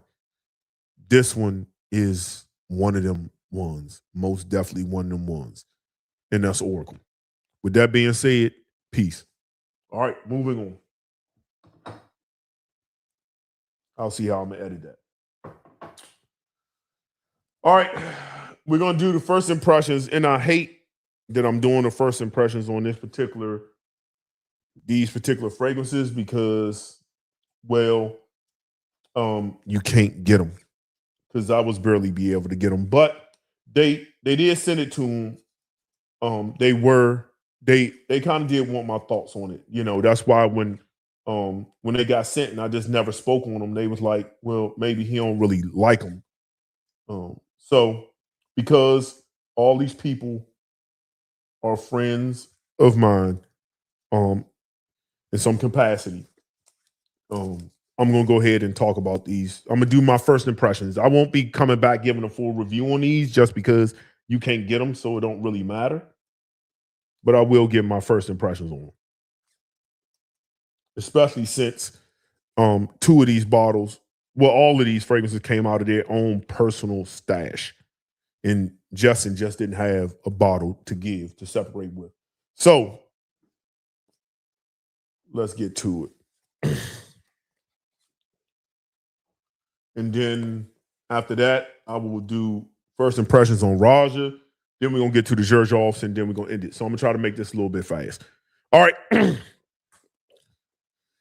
this next video, I'm going to be giving my first impressions on 3 releases from the House of Zarov, the Zara creators, and that's Sunkissed Island, that's a beer, and what's Justin's thing? Now I'm gonna have to edit this kind of weird because I don't have a bottle for this. So let me give me a second. I have to edit that.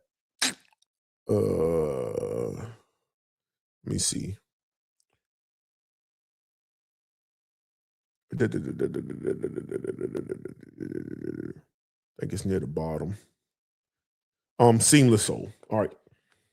And Seamless Soul. Now, my disclaimer, all 3 of these were gifted to me by the creators that had a hand in creating these fragrances. All 3 were sent to me. So take my opinions of this with a grain of salt. I'm just going to give you my first impressions. I'm not going to do a deep dive on them because you can't really buy them anymore. They're all sold out. They had originally sent me these when they came out. Somewhere down the line, they got lost in the mail. So I never received them. But after seeing my last live, they was like, man, I thought you had them. I really wanted to get your thought, want to hear what you had to say about it. So we can go ahead and get to it. I know that this one, I believe, is supposed to be a little bit denser. So I'm gonna get to this first because it's a little bit darker. Sunkissed Island. Ross has been in Florida, so I expect this to be more tropical. And Justin is the only, I think he's the only one. I don't have his first fragrance, and clearly I don't have his third fragrance. I have his second fragrance. And he tends to make, at least from the second fragrance, more of a signature scent, kind of like not seasonal, just kind of way. So we'll see what we think. So let's get to it. I'm gonna make this a little fast. First impressions, not gonna do a deep dive. Let me clear my nose out.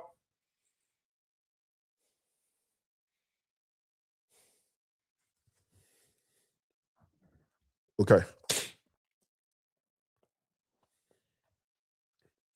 So if anybody ain't seen the presentation, I don't know if I really need to do this since you can't buy it anyway. So just kind of is what it is. But for people watching the video who be like, I want to send me stuff, just know that full presentation bottles get priority over samples. They just do. So it is what it is. So let's get to it. A beer. I hope I'm saying that correctly. And this is the Giant Omos's fragrance. So let me smell. I know he's probably watching or he's gonna watch it. I hope he like it. We'll see. We'll see, bro. I might not. Okay. From here, I'm smelling tons of tonka. God damn. Okay. It's a little bit spicy. That's not a bad thing. It's just kind of like hit me because I've been like, it really like took over the space, which is a good thing. I'm from here. Tons of tonka. I like that. The tonka I'm smelling in the air is extremely vanillic, like almond vanilla.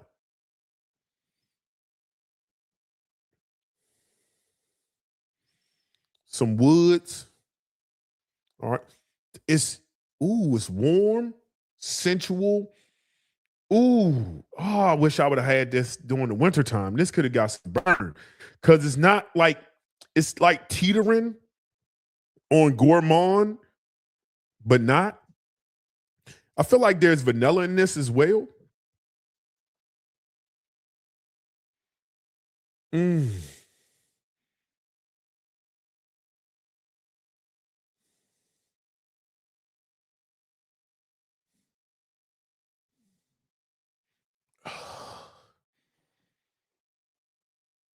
I feel like there's some earthy woods in this. Do they have notes on this on the back? I feel like I'm getting maybe a little bit of patchouli in here. There's this slight powdered cocoa kind of thing, just very slight. So maybe patchouli, tonka, vanilla.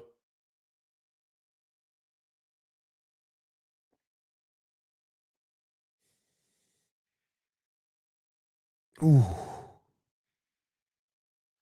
Like a little leather, kind of. I don't know if it's labdanum in here or something like that. Like there's this almost supple,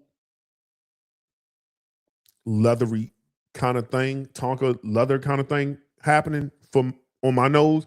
I have a feeling on skin is just going to do something else, but I have other things I want to kind of put on skin. Ooh, I like this. There's a creaminess to the composition. Now, what I will say is it smells familiar, right? So, and when I say familiar, not in a clone type of way, but in a I smelt Tonka fragrances before kind of way, if that makes sense. Where it's like, it's not like, oh man, I ain't never smelt nothing like this. I'm not about to do that.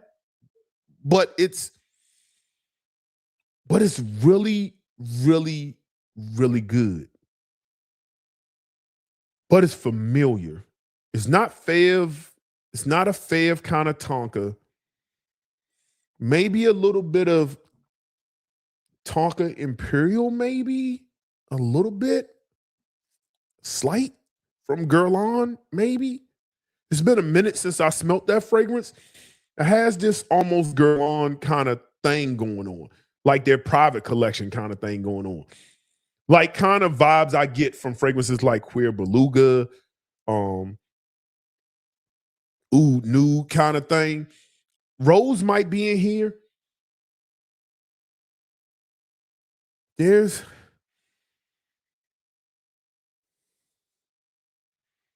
maybe some dry fruits, like almost raisins, like raisin dates kind of thing. Is cinnamon in here? If it's not, there's a spice it. I like this. This is a good winter date night fragrance. This is just a really good fragrance. It's not overly unique because I'm just like, my mind's like, I smelt things like this before. So like blowing my socks off isn't going to happen just because I've smelt something like this before. But is it good?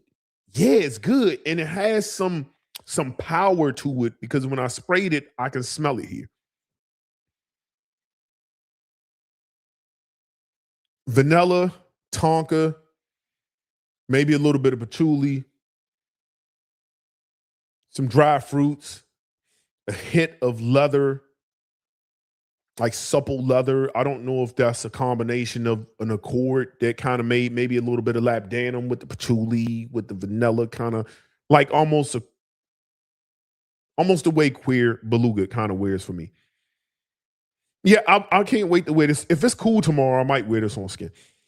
I like this. Damn, I like that. It's delicious. Yeah, it's kind of gourmand. It's kind of gourmand, but not really. Yeah, I like that. Moving on. Yeah, I like that. I like that. On a scale of 1 to 10, I give it an 8 out of 10.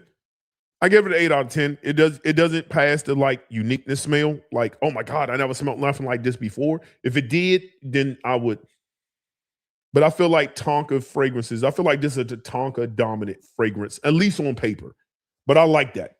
That is a good release from the house because George don't have anything like this. I think the closest thing that would be similar to this might be a little bit of the Siren and a little bit of the other thing. Like the Siren was just a little bit creamier and it didn't have density to it. That was what Curly Scents collaboration. And a little bit of her first fragrance without the coffee kind of thing. It's like little notes. I don't know if Claude did this one as well, but there's like little things with it. I like that. That's a good fragrance. That's good. Is it great masterpiece or something? No. But that's a good release. That's a good release from the house. George don't really have nothing like that from the house. So from a house standpoint, it's good. From a perfumery standpoint, it's familiar. It's familiar. I just can't. Maybe tomorrow or in a couple days, it might come to me, but it's familiar to me. All right. Summertime. Let's get. Well, let me get to this again. So this is seamless. I mean, what's the name of this fragrance again? Seamless Soul, I believe. Seamless Soul. So let's just see what this hitting on. If this is anything as good as, like, again, I haven't tried Justin's first one. I don't even know what that smells like. If this is anywhere as good as Second Soul, I'm gonna be annoyed that I don't have a full bottle.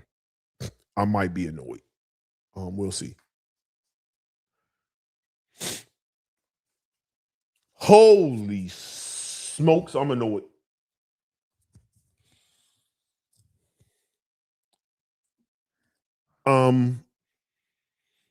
This could have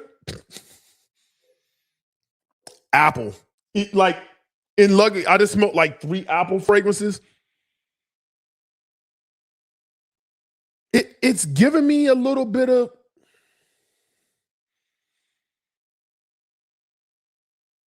a little apple brandy on a like.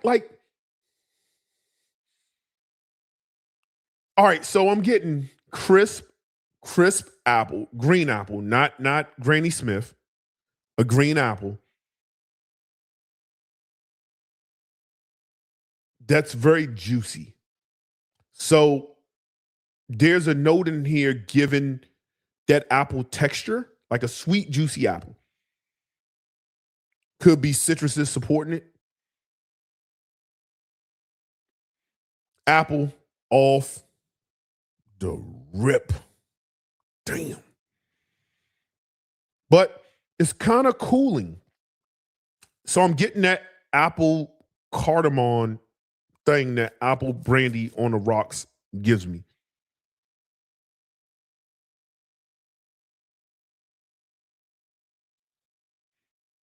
There's this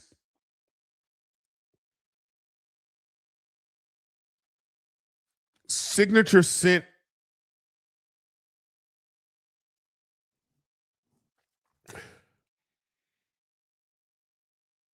gentleman kind of fragrance with this that's like Second Soul-esque. Fresh apple,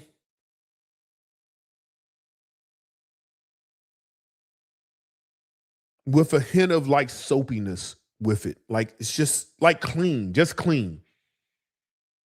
Oh, this.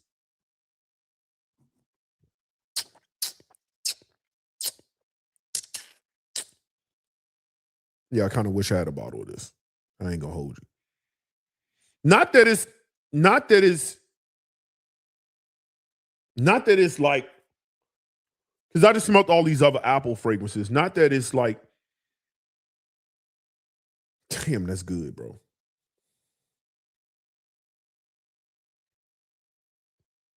It has a mass appealing quality to it. It has a really good mass appealing quality to it. Like very wearable, signature scent, any season. You can just like, it's not like you go here, you wear this. Or this season, you do that. This is like grab and go. This could have almost fit. Oh, I'm gonna want to wear this. And damn.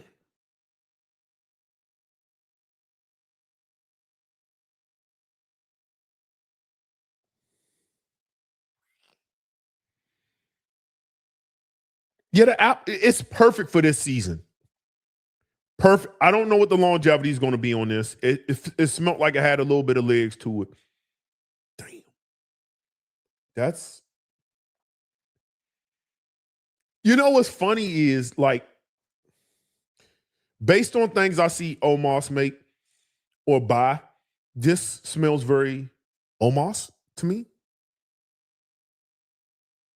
Like Tonka, yeah, man, that's good. It's not unique, but it's good. The same thing with this one too.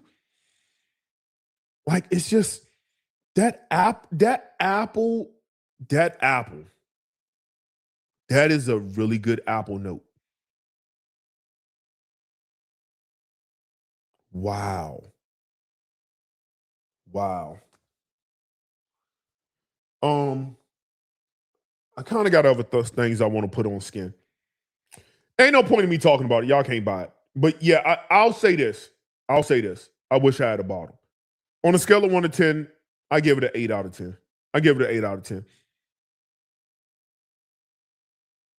That is just it almost has like a really good this kind of fragrance could have fit into the video I did previous of this or previous of this where it's so simple it just works.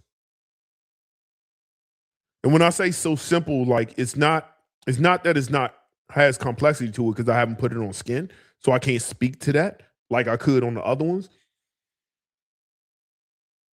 But it smells extremely familiar, if that makes sense. Like, and I don't know if it's familiar because like I'm getting cedar, sweet, maybe a floral too. It's not a rose though.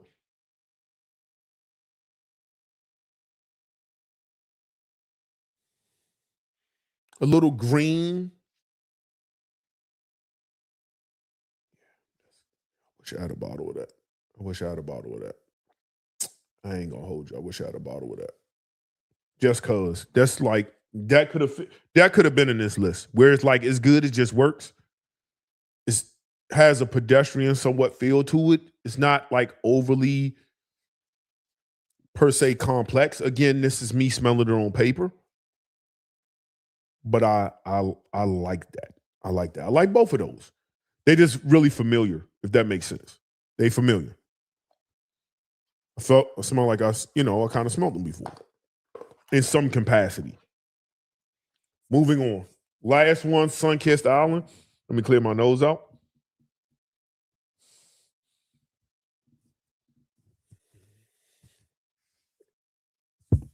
All right, the next one is Sun-Kissed Island. Sun-Kissed Island. So turn it on.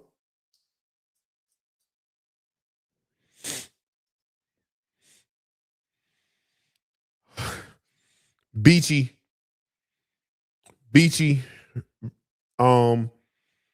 beachy, warm, aldehydes.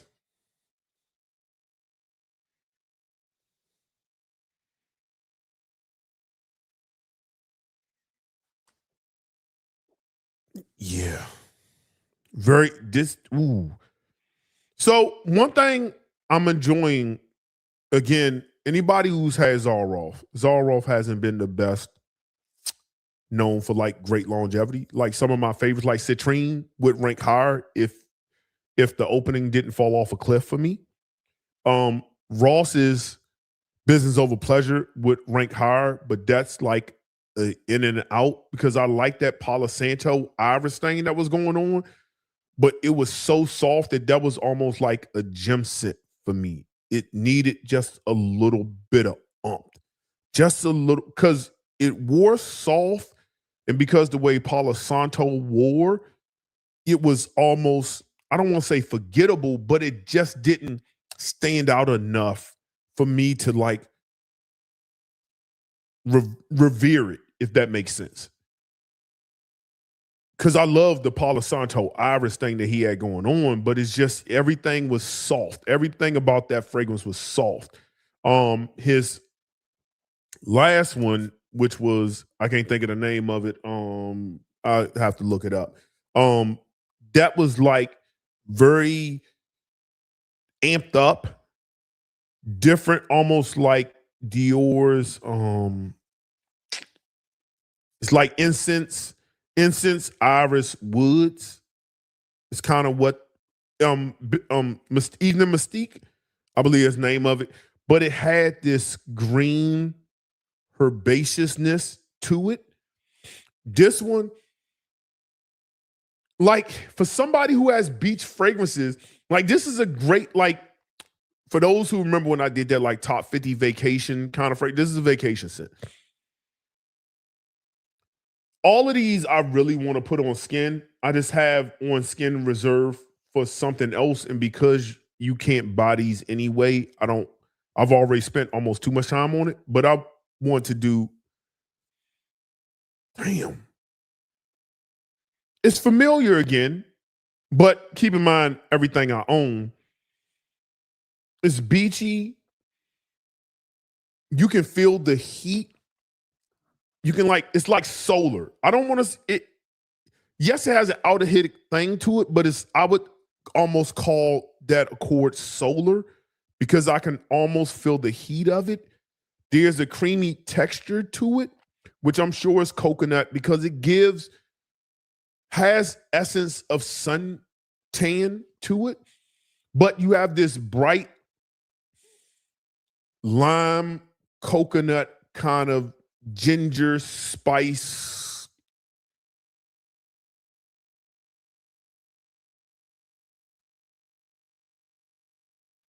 Blanco, agave kind of thing. Green agave Blanco-esque.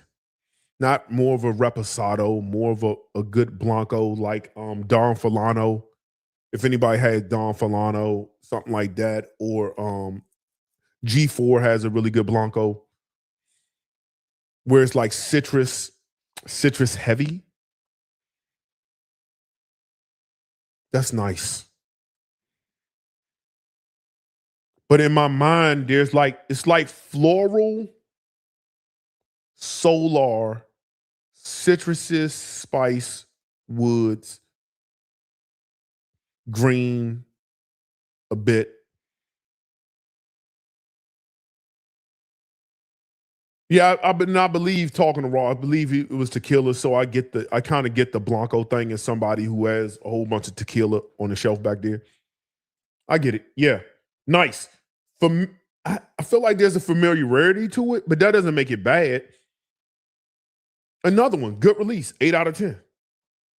It's not forgettable like business over pleasure. It was just kind of forgettable wear. Only because on my skin, it was just really, and it smelled good when you can smell it. Excuse me. Yeah. All three of these, on a scale of 1 to 10, all three of these are like 8s. They're above average fragrances. They're not 10s. Like, oh my God, what is this? Like Second Soul is like up there. Like it's up there. Second Soul is like up there.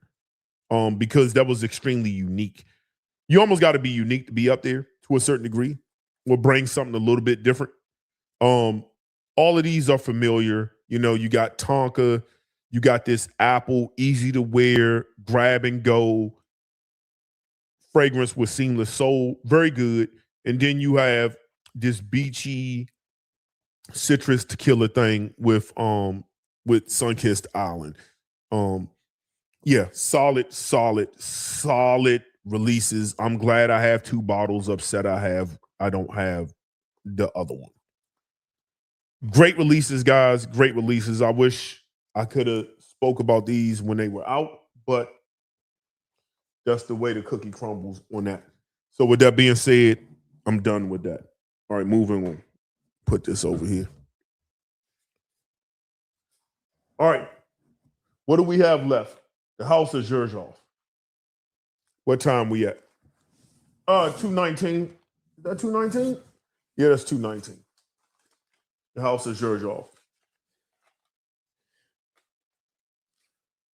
Let me see. Let me get these. You want to at least have 8? 1, 2, 3, 4, 5, 6, 7, 8, 9, 10. Cool.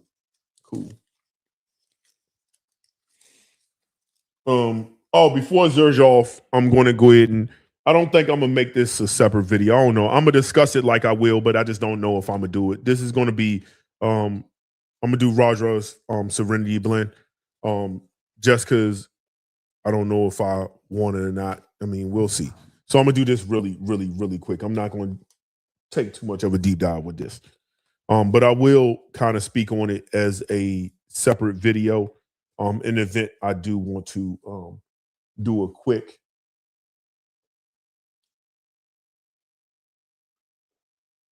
breakdown. Let me get it. What's going on? All right. Peace. Peace. Appreciate all y'all turning in. I'm gonna be giving my first impressions on a new release from the House of Roja. I believe this is from their art collection, and that's gonna be Serenity Blend, an official sample. And we're gonna see what my first thoughts are. Again, two things you have to consider. One, this is the first impression. I haven't worn these out. I'm just giving you my initial thoughts. Take all of that with a grain of salt after wearing it over a period of time, which I can probably get. If I wear it the way it should be worn, I could probably get two wearings, maybe. It's more like one wearing if I wear it, more like one and a half. I mean, really like one wearing in a lot of different, like you put it on your wrist and go throughout your day, or you spray two on your neck and you just kind of see what it does. I don't really consider that a wearing. I think you need to spray it the way you spray on your bottle, and these sprayers don't spray like normal bottles. So really, this is maybe like two wearings at best. But we're going to give my first impressions. Again, take it with a grain of salt. That's an official sample. And this is Serenity Blend from Roja. Let's see what we hitting on.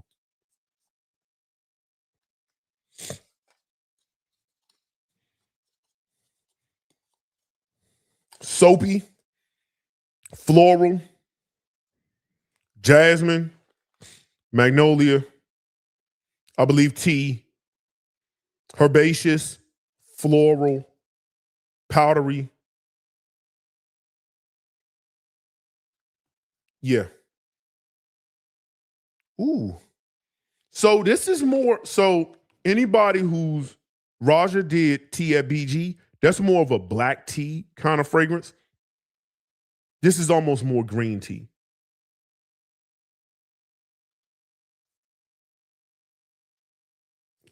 Ooh. This is a spring kind of fragrance. This is Sunday brunch. All right, first things first. This don't smell like nothing I've ever smelled before. So that's always a win for me. I can't draw familiarity to it. This is good. So I like that. I don't like it for the retail price. When it hit discounters, I might pick it. I like that. And this is why. A fragrance like this reminds me of fragrances like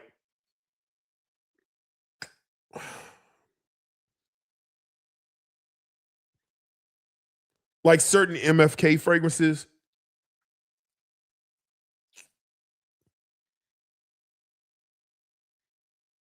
It's like it gives me a little bit of aqua media with a little bit of aqua universalis forte. Like if you kind of layered those two, aqua universalis forte is in the forte version, is a underrated gem, but you got to be okay with wearing white florals. I feel like there's tons of white florals in this fragrance. Maybe some jasmine.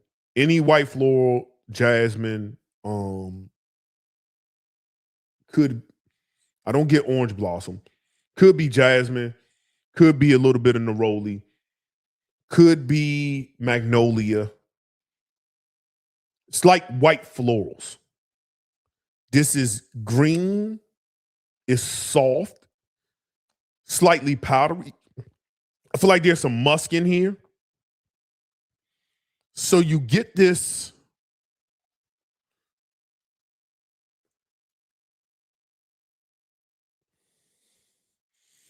herbaceous, soft, but it has legs.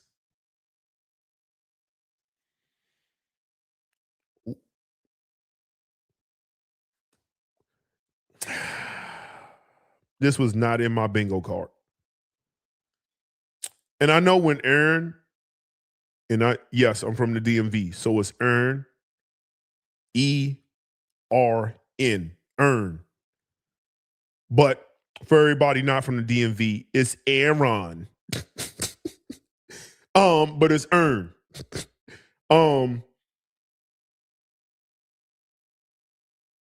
He talked about this, and I was like, Roja being Roja, bro. Bro. What kind of vibe, bro? This is spring all day.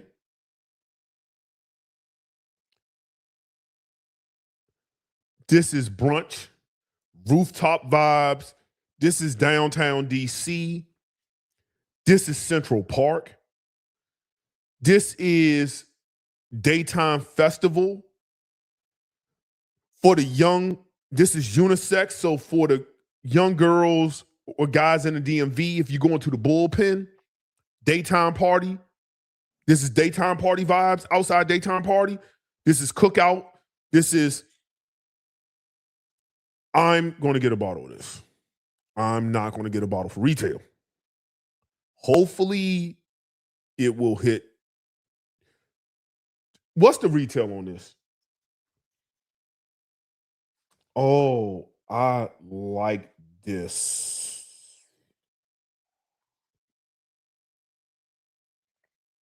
It is literally like taking Aqua Media Forte, because it's part of Aqua Media I like. It's like taking Aqua Media with a little bit of Universalis Forte.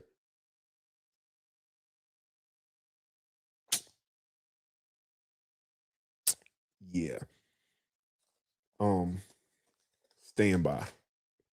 Stand by.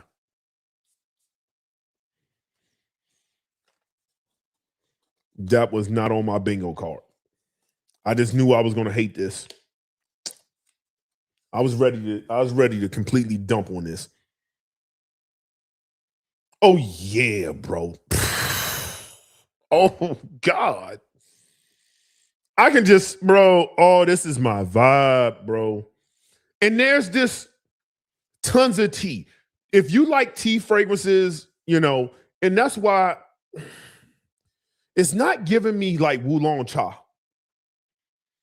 It's giving me like the tea and Aqua Media. I love Aqua Media. It's green, it's fresh, it's citrus, but there's a sparkle in this.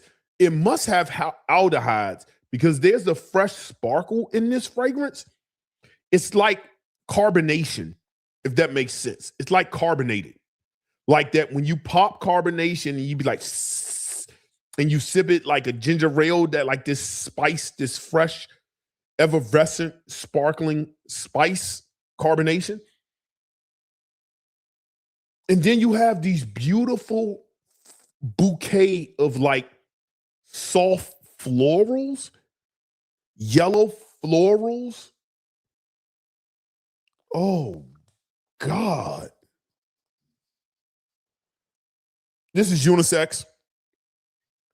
This in the hot day is nothing about, so again, I live in the Northeast where humidity comes into play. When it's like really humid, these heavy vanillic, ambery, even blue fragrances can get real sticky. This is very cooling. It's like I get some of the fresh green herbaceousness of tea. I'm getting some of this cool metallic. I don't know if cardamon's in here or nothing, but I'm getting this cool kind of chill. It's not mint, so I'm assuming it's cardamom, but I could be wrong. Florals, the florals in the tea. Yeah, bro. Yeah, bro.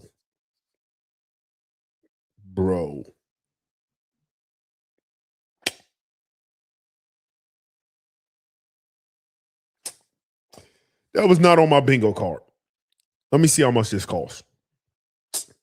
Roja Serenity Blend. Let me see what retail is. Stand by.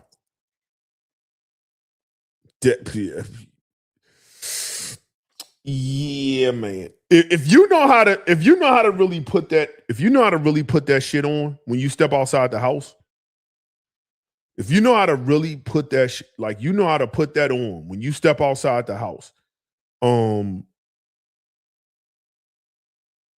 Roja Dove Perfumery. Roja London, Roja London's not charging tariffs.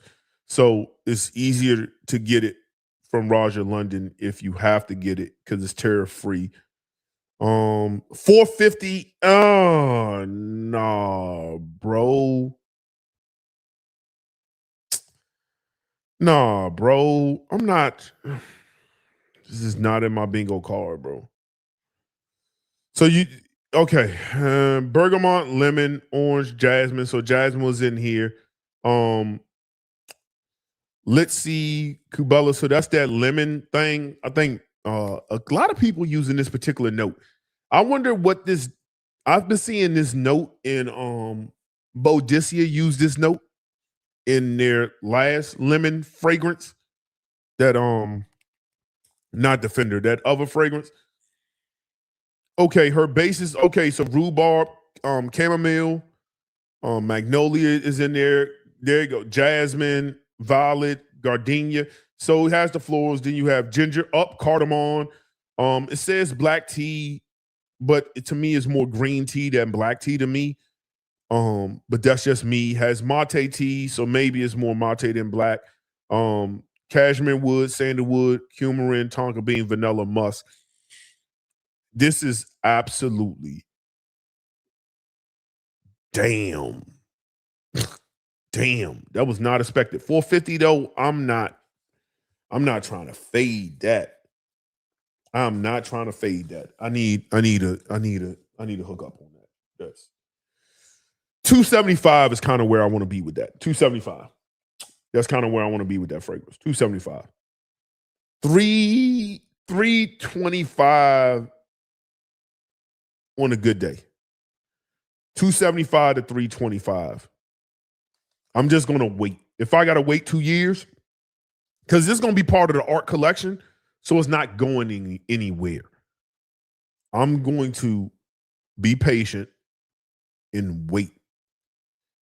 I kind of want it for spring and summer. Summer more than anything else, so I have time to be patient. $250 to $325, anywhere in between, I think is really good entry. More on the $250 is $250. I'm buying without even thinking. Like boom, buying. Lano C, yeah. $325 is like, it just came out. It's almost like, if I wait another year, it'll go down to $275, $285. $250, $285 is kind of where I want to be at with that.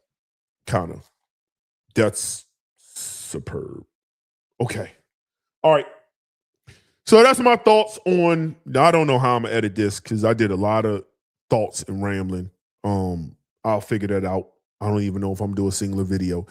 But to me, let me get my thoughts together. Let me end it the right way. Jesus, that was unexpected.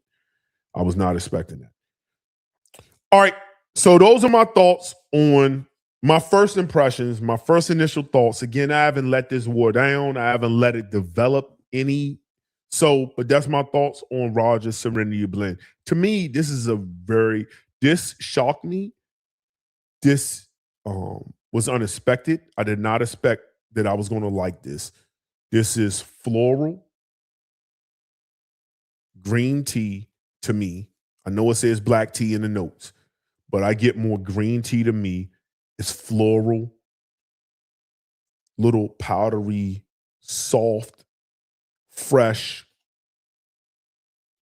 great for brunch, day party, humid days is how I would wear this fragrance. This is a daytime fragrance in high humid or high dry heat.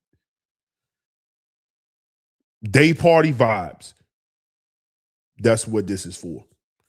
The way it's coming off skin, this is out. If I'm outside, 12 to 15 sprays of this. Yeah, I want Pete. This is going to leave a scent trail based on how I'm smelling it on my hand. Yeah, 12 to 15 sprays outside. Inside, six to eight. 6 to 8 is kind of where I would kind of probably be initially, just see where I'm at. Anywhere from 6 to 8. I would probably start off with 5, see how 5 hitting, and then go up to 6 if 6 ain't really hitting. But this is unisex friendly. This is a really good release. Really good release. I haven't smelled anything like this. And again, if you kind of took Aqua Media, Forte, Cologne Forte, and a little bit of Aqua Universalis from MFK, and kind of like blended them and Frankensteined it, you would kind of get a little bit of this. And that's Serenity Blend from the House of Roja. Leave your comment down below, like, share. You know what to do. Peace. Woo! Man, that was unexpected. All right. Where we at? All right, let's go through these Xerjoffs and then we're gonna get up out of here. We're gonna get up out of here. Let me just run through this real quick.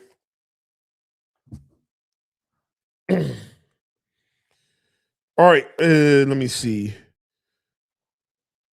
Sixth floor. Which one's the new one? I think Gibeon is the new one. I definitely want to get that. Sixth floor. I want to get. I really want to put these on skin.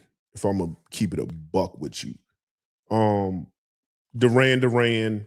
I want to do.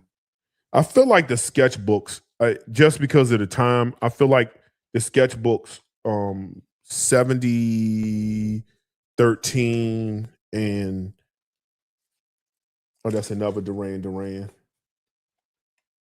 And what is this? In 18, I feel like they need their own video.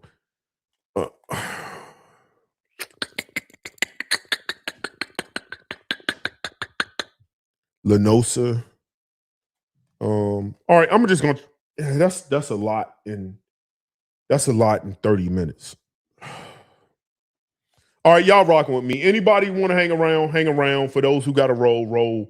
You can check out the live later. It just is what it is. We gonna get to it. So, all right. Let me just get these here. Peace. Glad you're here. On today's video, I'm going to be discussing or talking about some Xerjoff fragrances. Now, a lot of these are samples that was gifted to me by a representative of the brand, just samples. So I have to disclose that, but they're not full bottles, full presentation. So, but either way, these official samples were gifted to me. So I'm gonna try to talk about some of these fragrances and get them out the way. I'm gonna give you my initial first thoughts. Again, I don't have time to let them dry down, let them transition. I'm just gonna kind of give you what I'm getting from the fragrance, and we'll see what happens. I have about 8 to get through. I don't know if I'm gonna get through all 8 because I've smelt a lot of things today, and I just need to clear my nose out and make sure everything is pure. Even though the space is kind of filled up with a lot of different odors, I just want to kind of make sure I'm interpreting what I'm smelling to the best of my ability. So to be totally honest, I think I'm gonna do the sketchbooks another day because that's just a lot. I think I would rather keep those together. And I'm gonna talk about 5 fragrances. The fragrances we're gonna really be giving my first impressions on is gonna be Sixth Floor from the House of Xerjoff, Sixth Floor. Gibeon, I believe this is their new release. Lenosa, I believe I'm saying that correctly. And then we have two Duran Durans, Black Moonlight and Neo Rio. We will be giving my impressions on. Now, for those who saw one of my last impressions, there were two other samples that was also sent to me, but I went out and got full bottles after I smelt those samples. Full bottles. Literally, after I got off my live, I went out and got bottles. And that was Torino 25, which I had a sample. I went out and got a full bottle of that. What is this? To me, this is a fresh leather fragrance. Fresh leather. To me, this is all about leather. All about leather. If you think about fragrances like I'm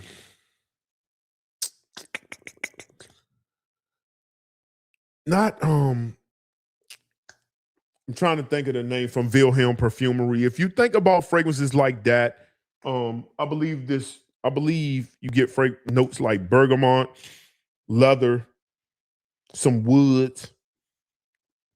This is just a superior, like a really good masculine fresh leather. This was bottle worthy for me. I smelt the sample, left alive, order it right after that sample.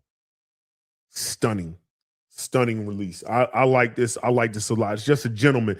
Autumn, winter, I wore this a lot because I believe I did this maybe early this year when it was cool in the winter. When it was cool, this just worked like a champ. I want to say I got anywhere from 8 to 8.5 hours on this. The one that really blew me away was Rose. Rose blew me away. Blew me away. This is one of the best authentic smelling champagne fragrances I've put my nose on. It smells like rosé wine. Now, for anybody who's into spirits, you just have to understand that rosé, any rosé wine, champagne is going to have that rose fruity smell to it. Rosé is just, it's bubbly, fresh, rose sparkles. This is daytime brunch. This, now, one can say this, you have to like rose. If you don't like rose, you're not going to like this. You have to like rose, you have to like floral. If you're not a rose person or a floral person, you will not like rosé. Oh, man. But if you're a rose person and you're okay with this unisex kind of feel to it, wear this to brunch, Sunday brunch, if you have that in your area. Wear this to a day party. Wear this to a wine festival especially. Wear this in the all white party. Like, that's when you wear something like this and watch the magic happen. This is the kind of fragrance that will attract noses, women's noses, if that's what you're into, or the feminine nose. If you're into, I think the feminine man would probably like the smell of this as well. I'm assuming, I don't know. But there's a softness to it, and it's just going to attract noses because they're going to want to also wear this. And that's where the conversation starts. So it's a really good conversation starter fragrance, but you have to like rose. You have to, if you're familiar with a really good rosé wine, that's what you're going to get out of this. And that's rosé. So we're going to get to these other samples. Yeah, rosé is just, it just pops and sparkles off skin. Longevity, it just works. 8 hours plus. That's what you're going to get on that for me. So I believe Gibeon is a new fragrance. So we're going to talk about Gibeon. First impressions. I will be clearing out my nose. Smelled a lot. So I want to make sure I'm interpreting it correctly or the best of my ability.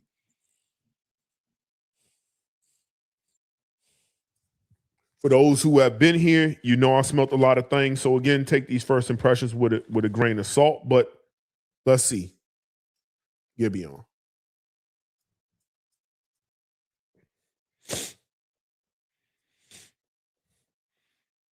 powdery,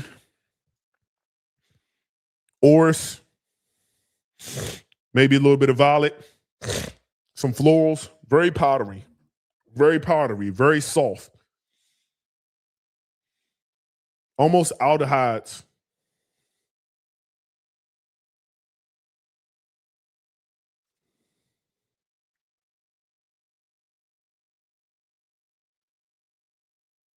So a fragrance like this is reminiscent to fragrances I love. So this is a classy. All right, let me gather my thoughts because I have a lot of thoughts right now on this fragrance. I like this. This kind of my jam. This kind of fragrance fits into fragrances like Pico Valderrama, fragrances that I love, like from the house of Roja. When you start thinking about fragrances like Turned Out, you start thinking about fragrances like RDHP 15, especially 15. I don't feel like grabbing 15. It gives me essence of 15 without that peach note, because I believe 15 has peach, if I'm not mistaken, RDHP 15. But it's giving me like these orris, aldehydes, powdery florals with this vanillic undertone, making it a whole creamy composition that is great for like formal gatherings. This isn't something I'm gonna wear if I'm like in some like jeans in if I'm in street urban wear. I'll say that. You can wear what you want to wear. This just doesn't vibe with me with this. If I'm gonna wear jeans, I'm in soft bottom shoes. So I'm in like dress tennis shoes, like maybe some Cole Haans or something like that. Some dress tennis shoes, or if you got Balenci's or whatever. I wear like a size 14. They don't make shoes my size, you know what I'm saying? But I would wear a shoe like that. Like you got some Gucci tennis shoes or something like that. You got your jeans on, you got a nice polo shirt on, you got your watch, you got your bracelet. Like you can pull that off with this. It almost reminds me of a fragrance like Boudicca Legend without the leather. Boudicca Legend is like an impeccable iris fragrance. Impeccable iris, masterpiece iris fragrance. With tons of florals and leather and some woods. I believe sandalwood. Oh man. This kind of fragrance is like elegance. That's how I would describe this. Elegance. This will smell amazing on a woman. Strong enough for a man, but kind of made for a woman. That's kind of how I would kind of describe this fragrance. It's a good balance of like the feminine, but if you're like a really masculine man who doesn't give off feminine tendencies, I think this will counterbalance your masculinity. Learning how to wear a fragrance to counterbalance your personality. I think if you're like always ultra, you can balance it out with some florals that will make you more approachable. Like if you're tall like me, you got tattoos, I'm 6'3", like I can be very overbearing at times. So if I'm wearing such a strong fragrance, I might not be as approachable. So sometimes you got to wear something that makes you more approachable to people. And something like this is almost like a big dude like me or some big Hell's Angels prison dude. You see him outside walking a dog, you be like, I know he gonna have a pit bull, a bull mastiff, or a Rottweiler, and he has a Pomeranian. And you be like, bro, this dude tatted, done some time in jail, but he walking around with a Pomeranian. So, but it makes him approachable. Like if he go to the dog park and the women there with their dogs, bro, he gonna be getting them. They be like, oh man, that's a nice park. That's kind of what a fragrance like this. This is like the big dude with the Pomeranian.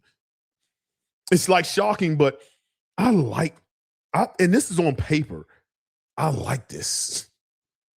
This might get bought. This is just my kind of thing. This is going on skin. This is going on skin. I like that enough. It's going on skin. And the reason why I'm putting on skin, because I'm thinking about when I get off this live, I'm going to find a way to get me a bottle. Especially if it's for a good price. Oh, yeah. It sparkles. I feel like some yellow florals, some vanilla, some white florals. This is like a lot of different florals, but this is a great spring fragrance. Like spring outside, florals aren't a bad thing if you're a man okay with florals. If you don't like florals, this ain't gonna be your jam. This is gonna be my jam.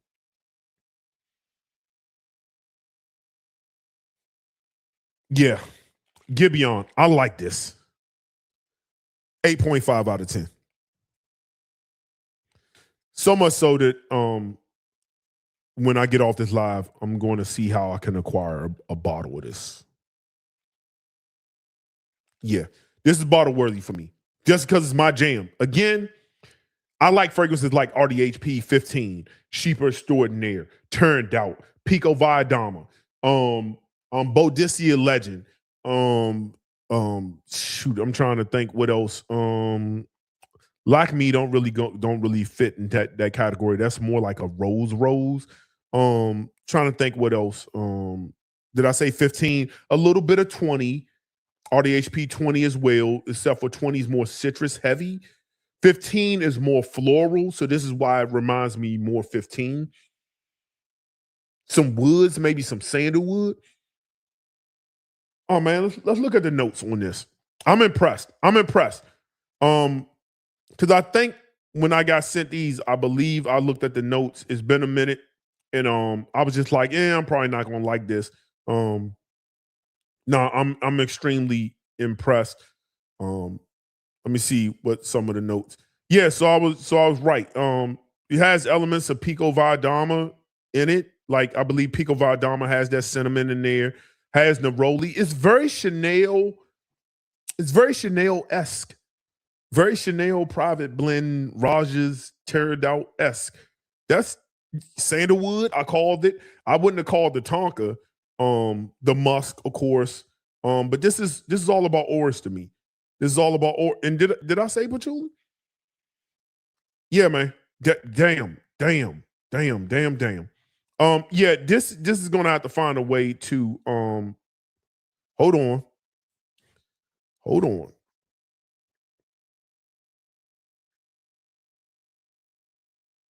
Yep, I see something. Yeah, so this will probably have a let me see something real quick. Give me a second, everybody. Let me see something real quick.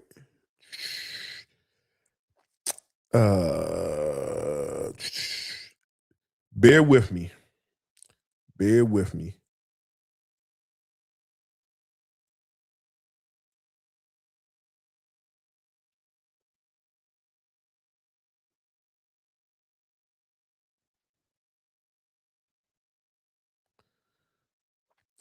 Yep. So I'm gonna use one of my affiliate links. Yeah, I'm gonna have a bottle of this. When this live is by the time this live is over, I'll have an affiliate link for this.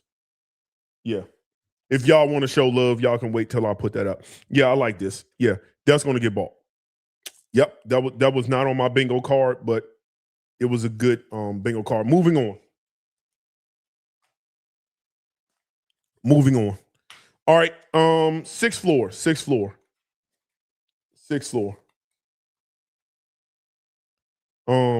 Damn. That's some class. You listen, you gotta if you don't vibe, it's just a vibe, bro. If Pico Viadama and those kind of fragrance, if you don't really like florals and iris and like it ain't for you, pass on, it's cool. But if you got places you can be where you can dress up at least in a polo and some soft bottoms, or you know, you going somewhere, it's gonna be some women at, and it's not that your purpose is to get women, but it's just like you're gonna be interacting with. I like interacting with the opposite sex. I mean, I think it's a good thing. Not to get anything from them, just I mean, to know women, to be cool with women. You don't always gotta want to fuck them. Like it's okay to be like have women friends. It's okay. You ain't got to try to beat everything, but that's a conversation for another day. Anyway, sixth floor. Let's see what sixth floor is hitting on.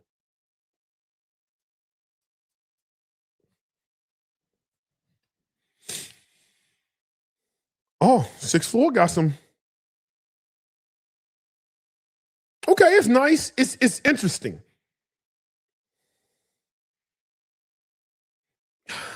There's a fruity top to it.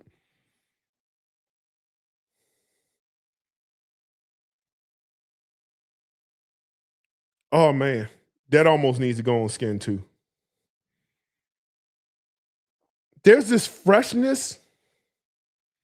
It's like both these fragrances give me gorgeous, if that makes sense. It's like gorgeous.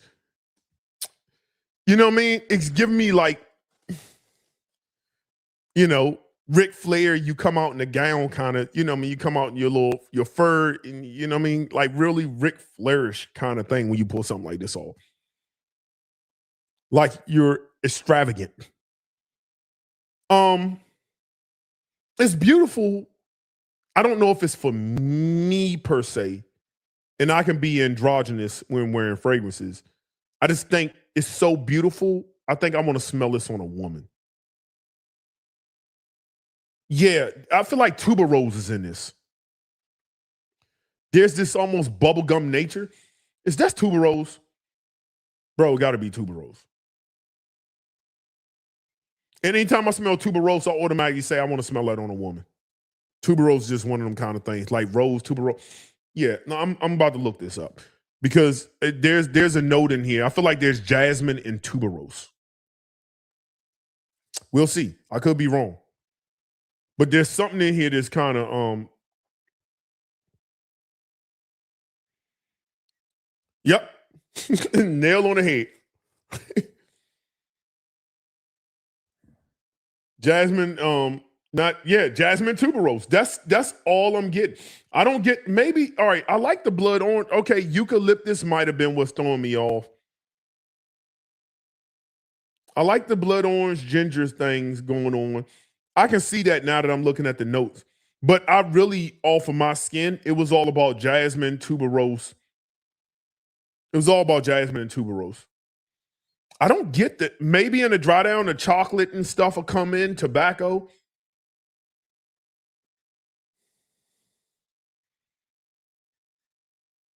I don't know, man. I don't know. I don't know. It's not bad. I don't know if it's, I don't know. Tuberose throws me off every time. It's not that I'm not the biggest fan of tuberose. I'm just not the biggest fan on my skin on tuberose. And y'all already know I have this thing with jasmine. I'll put it on skin though. And put it on skin. It has a beauty to it, but it didn't do what Gibeon did to me.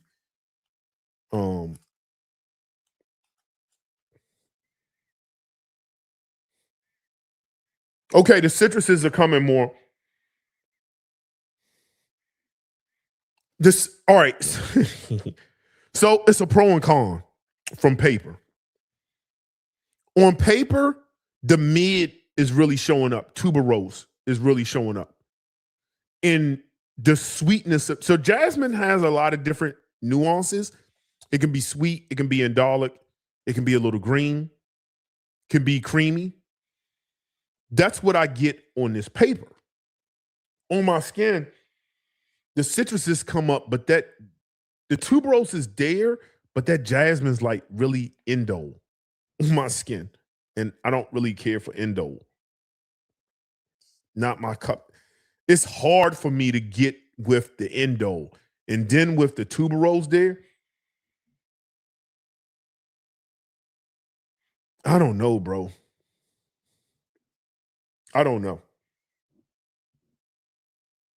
It's not bad. It's just for me, it's like a 7 out of 10.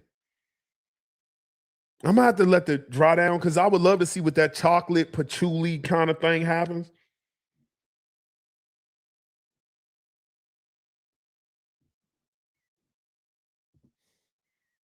Mm. That jasmine throwing me off.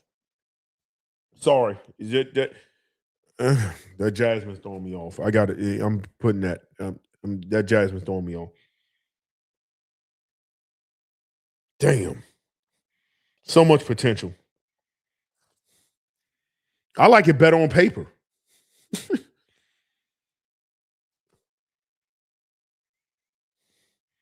Yeah, I'm cool. I'm kind of cool on this. I'm kind of cool on that. It's not that it's bad. I'm just kind of cool. It's not my cup of tea.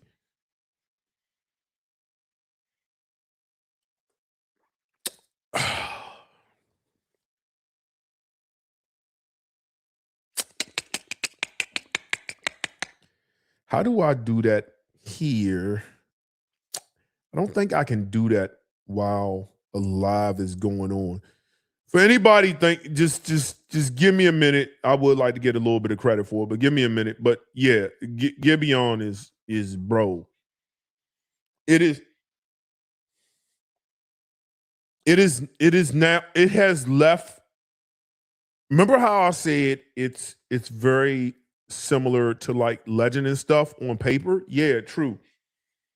On skin, something's happening here. Citruses is something's happening here. Oh my God. Yeah, yeah, bro. Okay, moving on. Moving on. Where we at? Oh, we at 3 hours. All right. I'm gonna do Lenosa. I'm gonna put because I smelt a lot. I've smelt a lot. And I smelt a lot. So I'm gonna give myself a break. The Durans, I'm gonna save for the live with the sketchbooks. I'm gonna save that for the sketchbooks. Just because it's been a lot. It's been a lot. And I don't want to overwhelm my senses. It's kind of already off.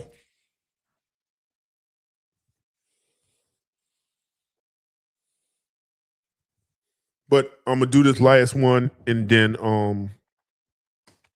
we'll see. We'll see. So we'll do those three. Gibeon is yeah. So Lenosa. Not coming out. Make sure I don't spray it on. Red juice, okay. Oh, that's kind of something's in this kind of animalic. Is oud in this? It's earthy. What is that? There's a lot going on paper. It's a lot going on. It's interesting.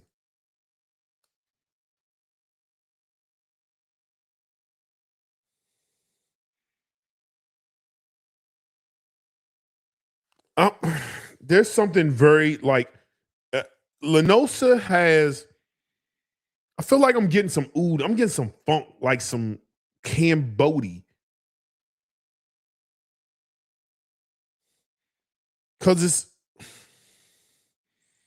there's something little chocolatey, but yet like Middle Eastern, very Middle Eastern, very Middle Eastern, extremely Middle Eastern. White florals, rose, maybe some oud, some citruses up top. I should probably put this on skin, but I'm gonna go to bed soon, and I don't want to smell like earthy, like ooh, like Cambodia. I'm maybe a little bit of patchouli. Let me see what's on this. Let me see what's on this because um I'm interested to see what's in this because see if I'm picking up some.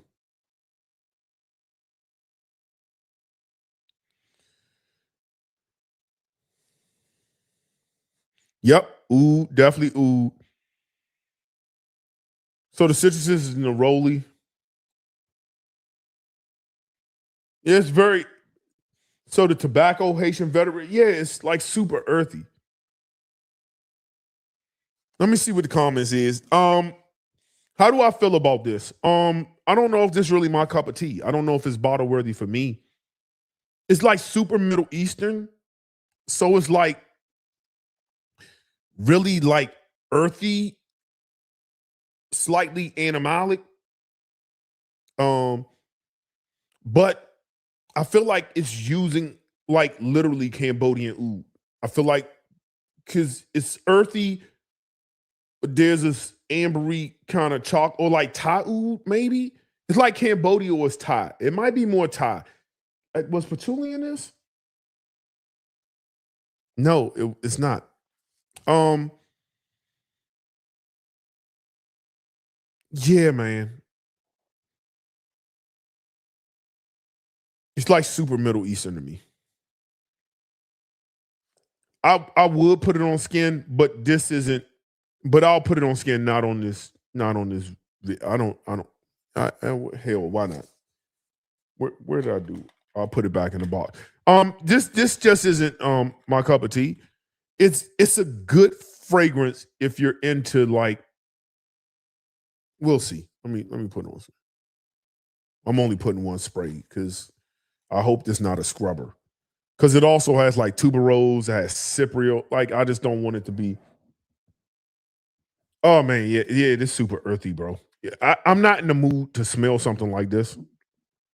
Wintertime, my nose and my mental would probably be more open to it. Yeah, it's funky, bro. It's funky. They definitely use like oud from India or Cambodia or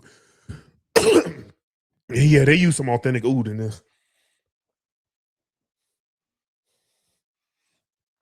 But it's like really good authentic oud, kind of. You know what I'm saying? Where it's like has a whole bunch of different nuances to it. But mentally, I am not in this space where I care about something like this. I will have to revisit this like in the wintertime and see how I feel. When I'm on my like, I want to wear nebulous and stuff like that outside the house. Like, but see, a fragrance like this, I'm loving the actual oud. It's like a lot of things going on with the oud.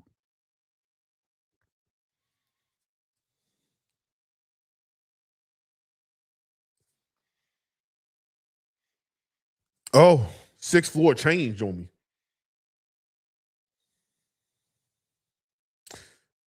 Sixth floor change. All right. All right, we're gonna end this up real quick. So here are so with Lenosa, it's there's a few things with this fragrance that is doing it a disservice. One, mentally, I'm not on heavy, earthy ouds mentally. That's not where I'm at. So I understand that. And I also understand that because I'm not on that, I have a bias, a complicit bias to this particular fragrance at the moment.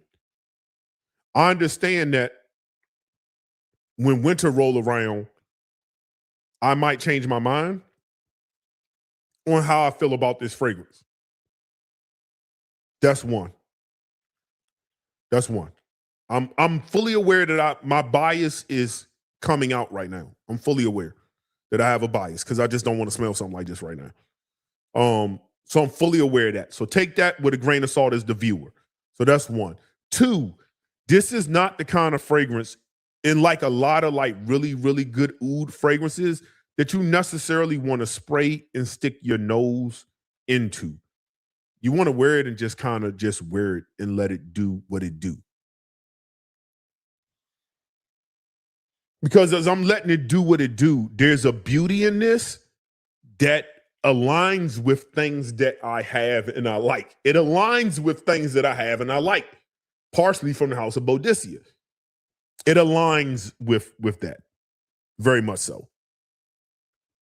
So I'm aware that my biases, because I don't want to smell something like this right now, is seeping out. And I'm also aware that this also aligns with fragrances I own. This is definitely oud forward to me, but all nuances of the oud, like really good nuances.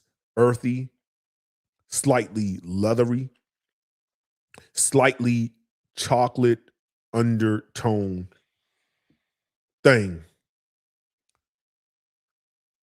I'm going to have to revisit this. If I was going to rank it right now as of today, I would probably give it a 7.5. But that's solely based on the fact that I don't want to wear something like this right now. Just don't. From a construction fragrance, artistic, and I don't mean like artisanal, like, oh, it's so art. I'm talking about just from a construction of a fragrance. It is beautifully constructed. So I'll give it credit for that. Beautifully constructed, extremely balanced. But right now, overall, 7.5. I'm not compelled to be like, yeah, I need it. But I also understand that it aligns with things that I have behind me. So, because I like really, really good ouds. I'll revisit this in the wintertime. This could be a purchase for me, just no time soon. That's Lenosa. So that's my thoughts on that. Gibeon. It is a beautiful fragrance that is transitioning impeccably. Maybe I made that word up and didn't say it right. I'm okay because I'm okay saying it the way I said it. I said what I said.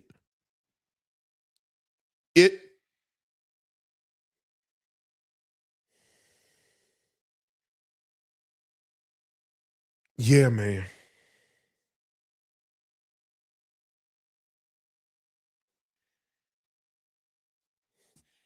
Hold on. This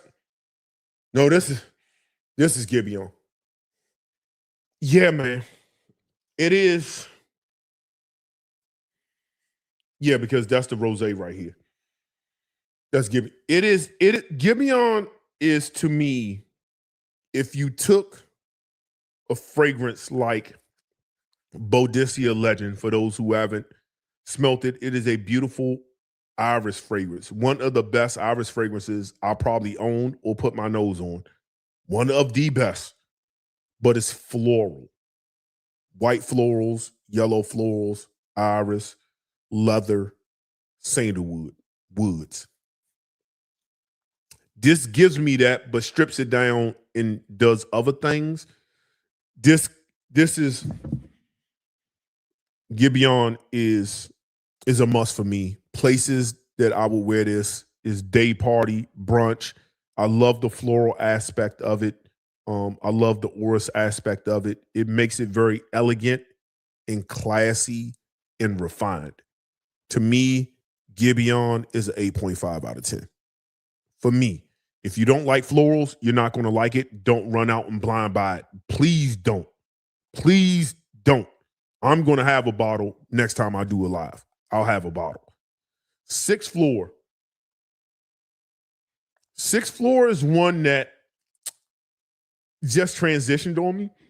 This is one that on paper was tuberose heavy. And then initially on skin, I got other nuances to it. Sixth Floor is one that is very interesting to me because it's changing and it's in the middle of a transition right now where the citruses are popping, some of that mid to dry is coming up. This is one I'm going to have to, I don't want to give it a full ranking yet because it's intriguing to me. And it's not indole on my hand, and the tuberose isn't super bubble gummy as it was on paper. Paper and skin are totally different for me. I don't really have a ranking for this. It can be anywhere from a 7 to an 8. I'm not blown away, but I'm not dismissing it either because there's something going on with this that's worthy of a full wear. To try to understand this, I need to understand Sixth Floor. I need to understand Gibeon. I kind of know what that's doing. I know what that's doing on my skin. It's like it's very familiar to me. Sixth Floor, I need to revisit. And in Lenosa, I just don't know if I have a bottle. I don't. I mean, right now I'm giving it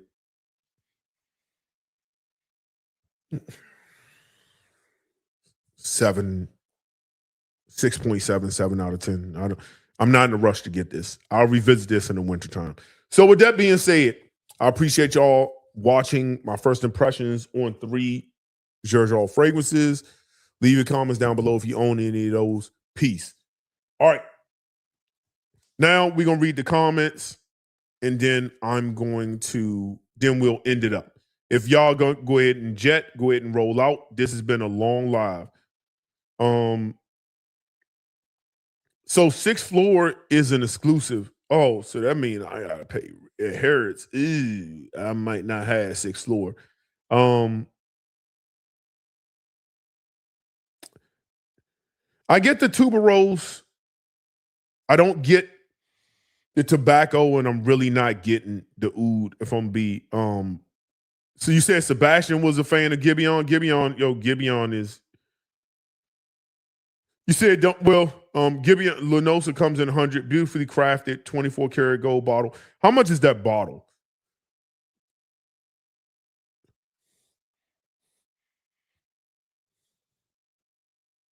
Smooth. Rosé is really good, but you have to really be into